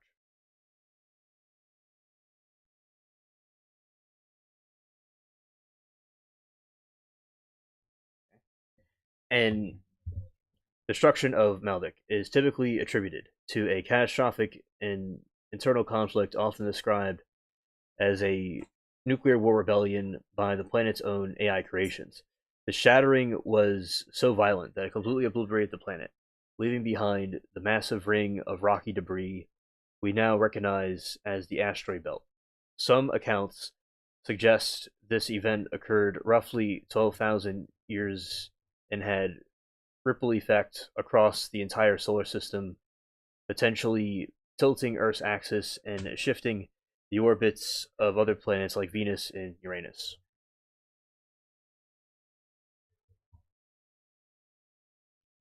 In several versions of the story, Mars was not originally a planet, but a habitable moon orbiting the Maldek, where Maldek exploded. Mars was allegedly hurtled into its own independent orbit around the sun. Proponents of this theory argue that Martian dichotomy, dichotomy, I'm probably saying it wrong, star geological differences between Mars, soothed the northern plains, and cratered the South Highlands is proof that one side of the moon was scorched in the explosion of its parent planet. They also cite the presence of the nuclear isotopes like xenon 129 in Martian soil as evidence of an ancient nuclear fission.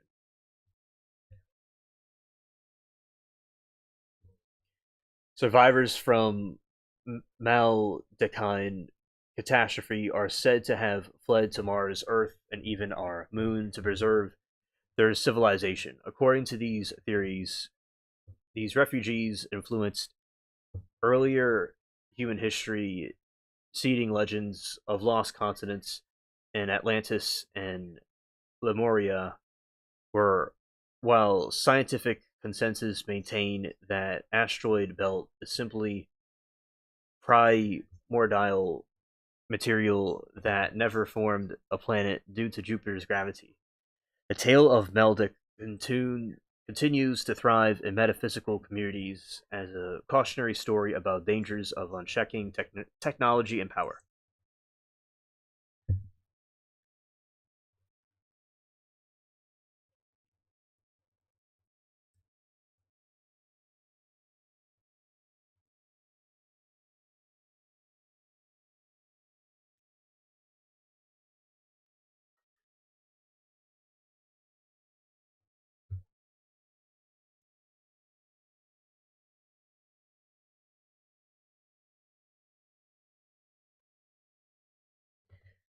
Okay, and let's go here.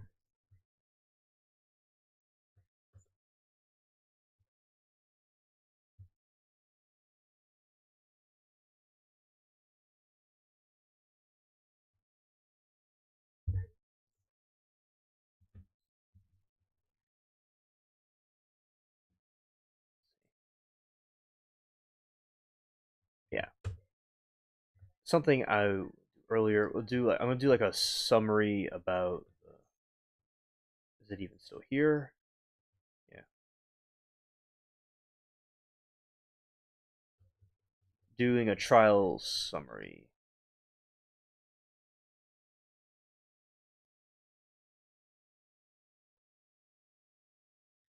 Okay, so May 2025, the judge declared mistrial for the high-profile second-degree murder case of former Grand Rapids police officer Christopher Schur, who fatally shoots Patrick Loyal Loy no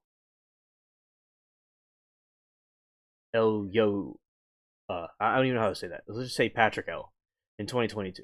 The trial centered on a violent struggle that erupted after a routine traffic stop for an improper license plate.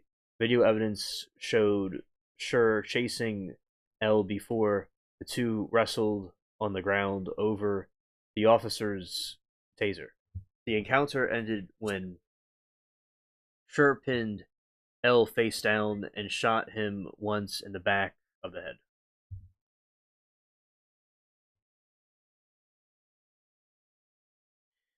The defense argued that Schur acted in self defense and claimed he was running on fumes and feared for his life because L had gained control of the taser. Expert witnesses for the defense testified that the use of deadly force was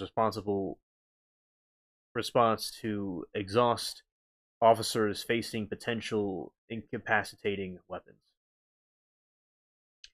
Controversially, prosecutors and their experts contended that Schur made several tactical errors and that the shooting was not justified, knowing that the taser had already been developed twice and did not pose a lethal threat in the moment.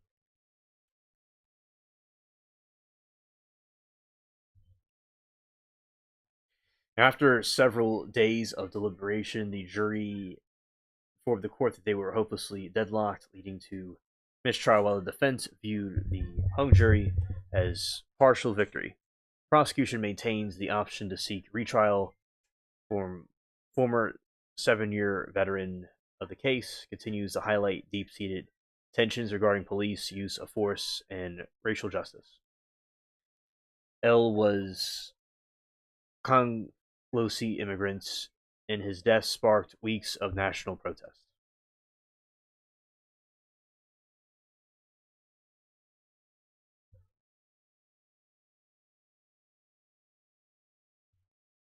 Separate murder trials for Susan M. and Judy Church are currently unfolding as of March 2026. Oh, Gypsy Rose was blasted today. Okay, tell me about how that went. Both involving, which I need to do some streams about Gypsy Rose. All right, I'll be glad to do them. Tomorrow I'll do a Gypsy Rose about her. All right. Thanks for the heads up. Both involving the accused of deleting killing their boyfriends in high stakes domestic case. Susan M., a Georgia dentist, is standing in trial for March 2025 shooting death. Okay. So now let's go to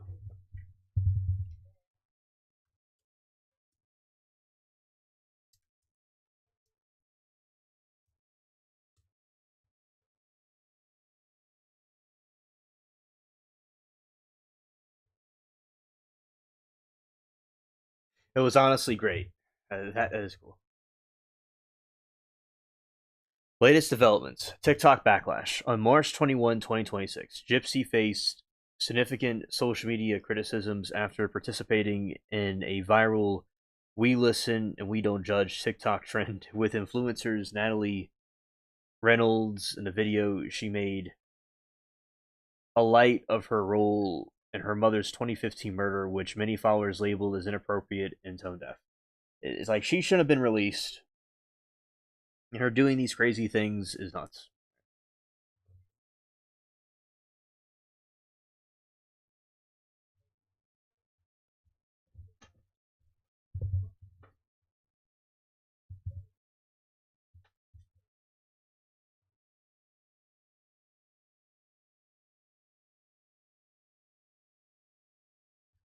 Moran said she's getting a major backlash and canceling. I'd say that bit she did with the OF lady. Ah, okay. Well, I'm glad that she's getting canceled and there's backlash. And she's getting the receiving the rightful backlash about what she was doing. Our physical transformation. Gypsy has recently shared photos documenting 25-pound post patron weight loss, clarifying that she is not using the weight loss medicines and attributed to change to moving away from prison commensurate junk food toward home cooked meals.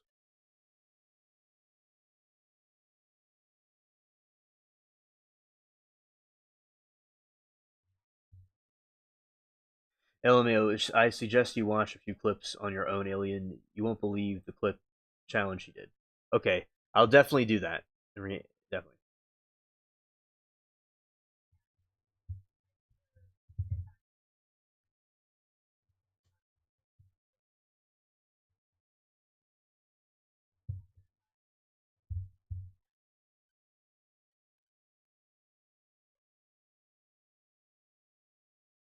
The daughter, okay,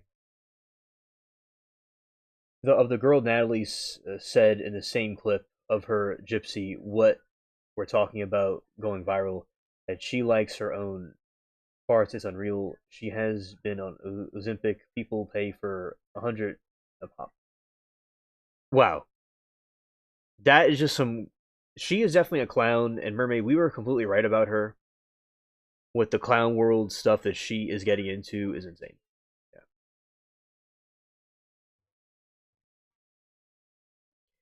Future plans. While not married to Ken, Gypsy has expressed interest in having a second child, likely though IVF, to ensure she does not pass on her genetic conditions of microdeletion 1q21.1.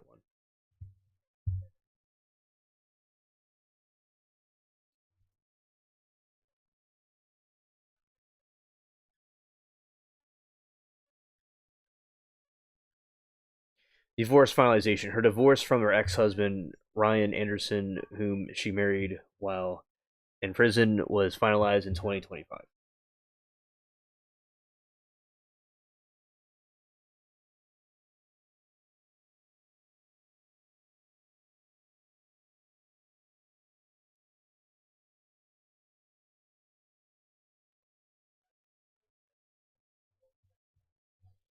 My jaw dropped to the floor about it. Like, they should know I caused this attention. It was all in the plan. Right, I know, right? Mermaid, exactly. And her having another child would be awful. Yeah, no, it's that's what she said. It's absolutely terrible that she's into these things, but yeah, she's just not holding back. Yeah, legal status. She completed parole, and let's see.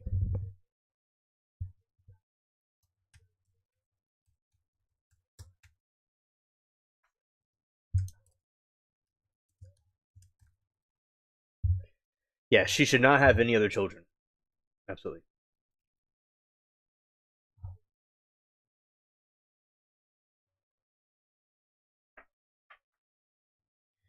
All right, the recent TikTok backlash against Gypsy Rose stems from the viral video posted on March 2021 when she participated in the We Listen, We Don't Judge trend with controversial influencer Natalie Reynolds. The trend typically involves creators sharing shocking or embarrassing confessions, but their partner maintains neutral, non judgmental stance.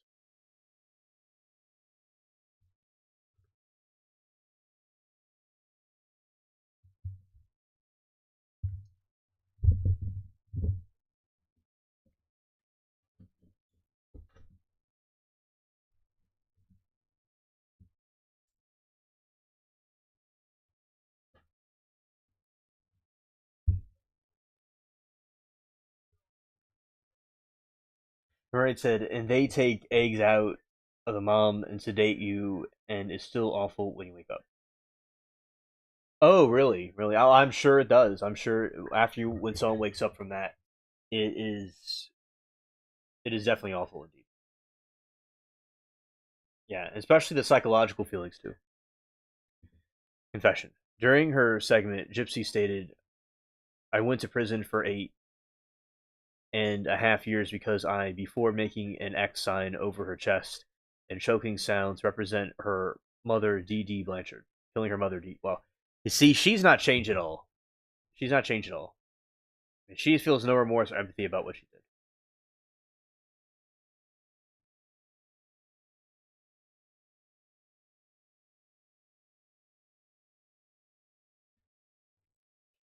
All right, Mermaid says, I don't hate Ken, but I kind of want to so bad her BF or baby daddy. Yeah, yeah. Definitely easy to hate. Like, who on earth would date somebody that was doing such things? It's really messed up.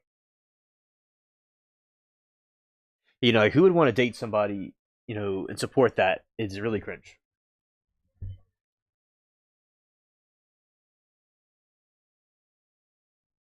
I saw a woman wake up from it and look so bad after it looks defeated. Oh yeah.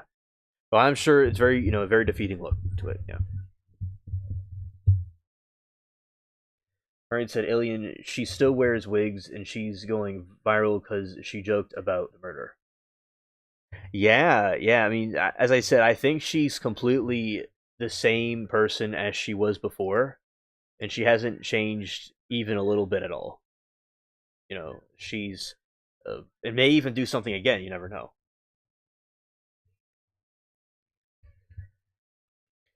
Reaction when Reynolds forged a shock, saying, "Oh my God!"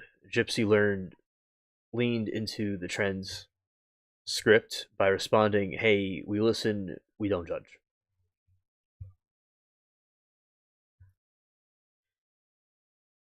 Exactly. Facts. When Reynolds shocked by saying, "Oh God," wait, public outrage. Viewers felt casual, tone deaf delivery made during the grisly murder. Critics on social media platforms like TikTok and X, formerly known as Twitter, commented there was nothing funny about the crime, while some calling the lack of remorse wild.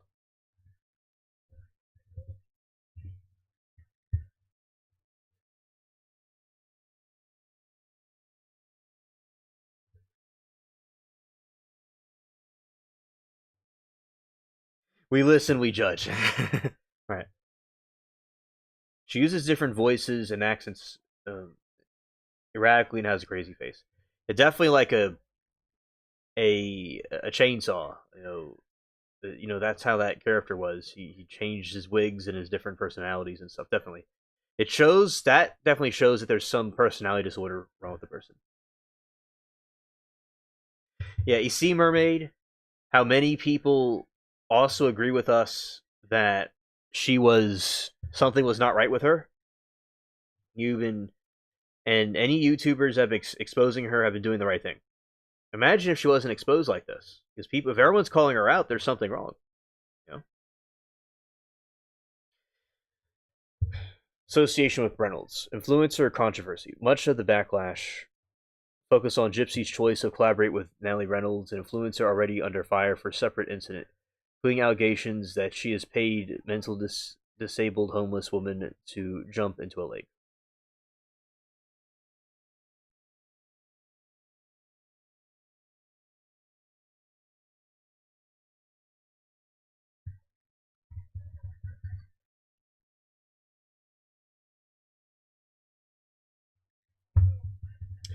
Right said, "This is my theory. I think Natalie, the OF star, the blonde, knew this would happen.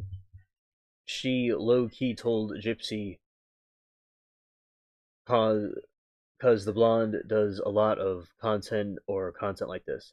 The blonde did a dare on a disabled girl and didn't pay the disabled girl." Okay, thank you, Memory, for clarifying all this because I don't. Uh, I like to see the feedback about it. Okay. So that's what I was about to tell you. Okay, okay, glad to know. Memory said Natalie did. I thought it was fake, but it was real. Like it's on video, but how fake? Because a fire truck came to get the disabled gal. Yeah, you see, when you're having stuff like that involved, it can make things a prank could go sour definitely under those situations. I absolutely think that it would cause a lot of you know those issues. Okay, I think Gypsy was getting boring or in the wrong spotlight, and she made it worse, like rubbing a scrap. So you think she's just doing this to get attention, and she's just trying to get into the spotlight, but instead she gave herself attention that she didn't need to have.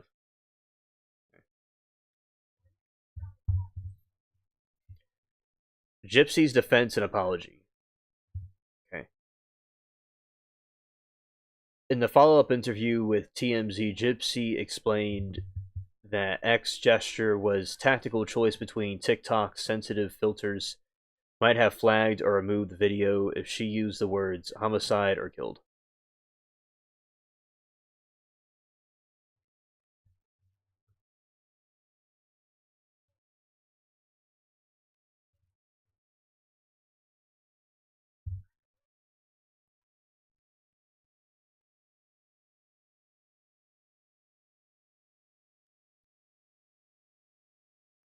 I think okay, so sorry, a scrape, okay. And yes, she knows what she's doing and wants attention is any attention is good attention to her and many others. Today she tried to apologize. Yeah. Yeah. So misinterpretation of intent. She claimed that her goal was to show accountability and growth by bluntly addressing her past, but admitted delivery was not handled properly. Formal apology following the fierce debate. She apologized to anyone offended, stating, I don't think it's funny to joke about heavy topic. I apologize because the delivery was wrong. You see, that's her apology, but it's a Timu Sheen apology. It's not an authentic apology.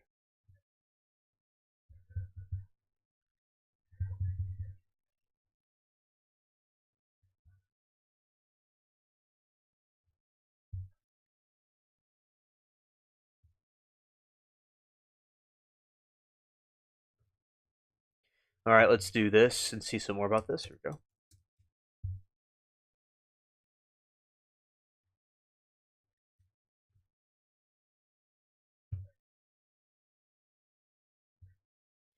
All right. In the recent TikTok backlash, let's see. Oh, okay, Mermaid. Glad to know. Okay. We're all on the same page then. Thank you. I'm on point. Yeah. Yeah, because this is. She's full of hot air. This. She should have been released from prison.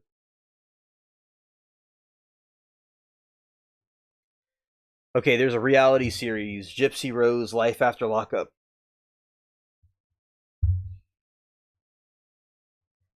The controversy surrounding Gypsy's tone deaf TikTok post occurred while she was still a central figure on Lifetime. Viewer trends. While specific March 2026 ratings are still being processed, the show has been a viral watch for Lifetime. However, the backlash has shifted the conversation from Gypsy craze fandom to a popular problem with a growing faction of viewers questioning her celebrity status. Culture shock. On the show, Gypsy has admitted that transition to fame feels like a different form of prison, particularly social media critiques have negative impacts her mental health. Social media retreat. Following similar backlash is the past. She has previously deleted her accounts to protect her privacy and peace of mind. All right, the memoir. My Time to Stand. New memoir, My Time to Stand, was released on December 2024 and remains a primary tool for her to reclaim her footing and tell her story in her own voice. Accountability. She addresses her role in her mother's death and her journey toward accepting responsibility. Mermaid said, "Thanks for covering this. I think she's going to be even more humiliated soon." Yeah, exactly. She is a donkey. She's being a swine. I mean, she's uh, it's like a pig that rolls around in mud. That's an insult to pigs and donkeys, but still, like metaphorically and symbolically, that's what she is. She's like one of those, like a cave. There's a bunch of goblins, and there's like slime on the wall. That she's a slime on the wall.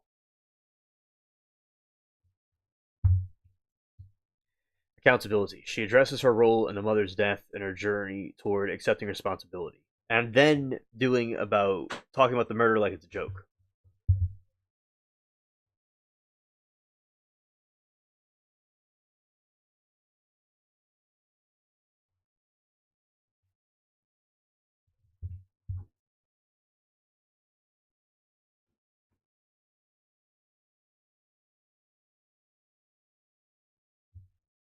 The jokes write themselves. Wait till you see the video. Yeah. Okay. I can't wait to see that. Unseen Realities. The book details the medical abuse she suffered and her feelings upon finally reviewing her own medical records. Future Vision. It explores her hopes for building a life of purpose and recounting with her family as her authentic self.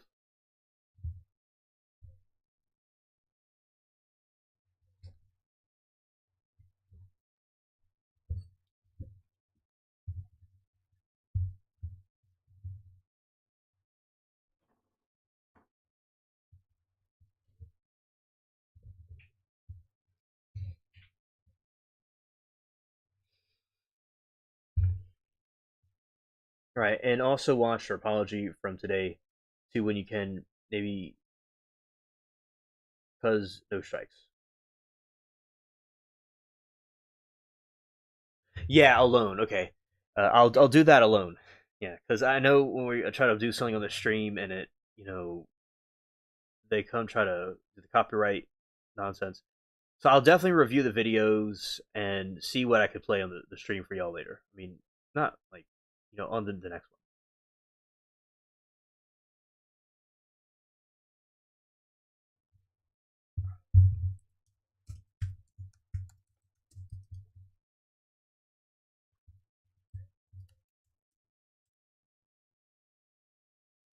There is all some new age ish, because like who the hell let a murderer be famous?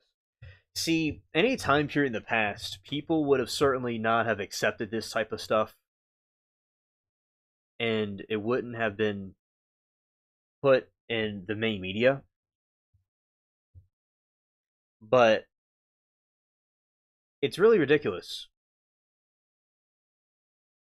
that in this modern time, these people like her can go on the TikToks and go all the way around and go, "Oh, look at me, I'm a criminal, and I'm proud." You see, people couldn't do that back in the day, and people were ashamed. And that'll be awesome, Alien. I'm going to go do my video soon. Murders get famous behind bars, which is a horrifying event now. A lot of people can get phones in prisons now. You know?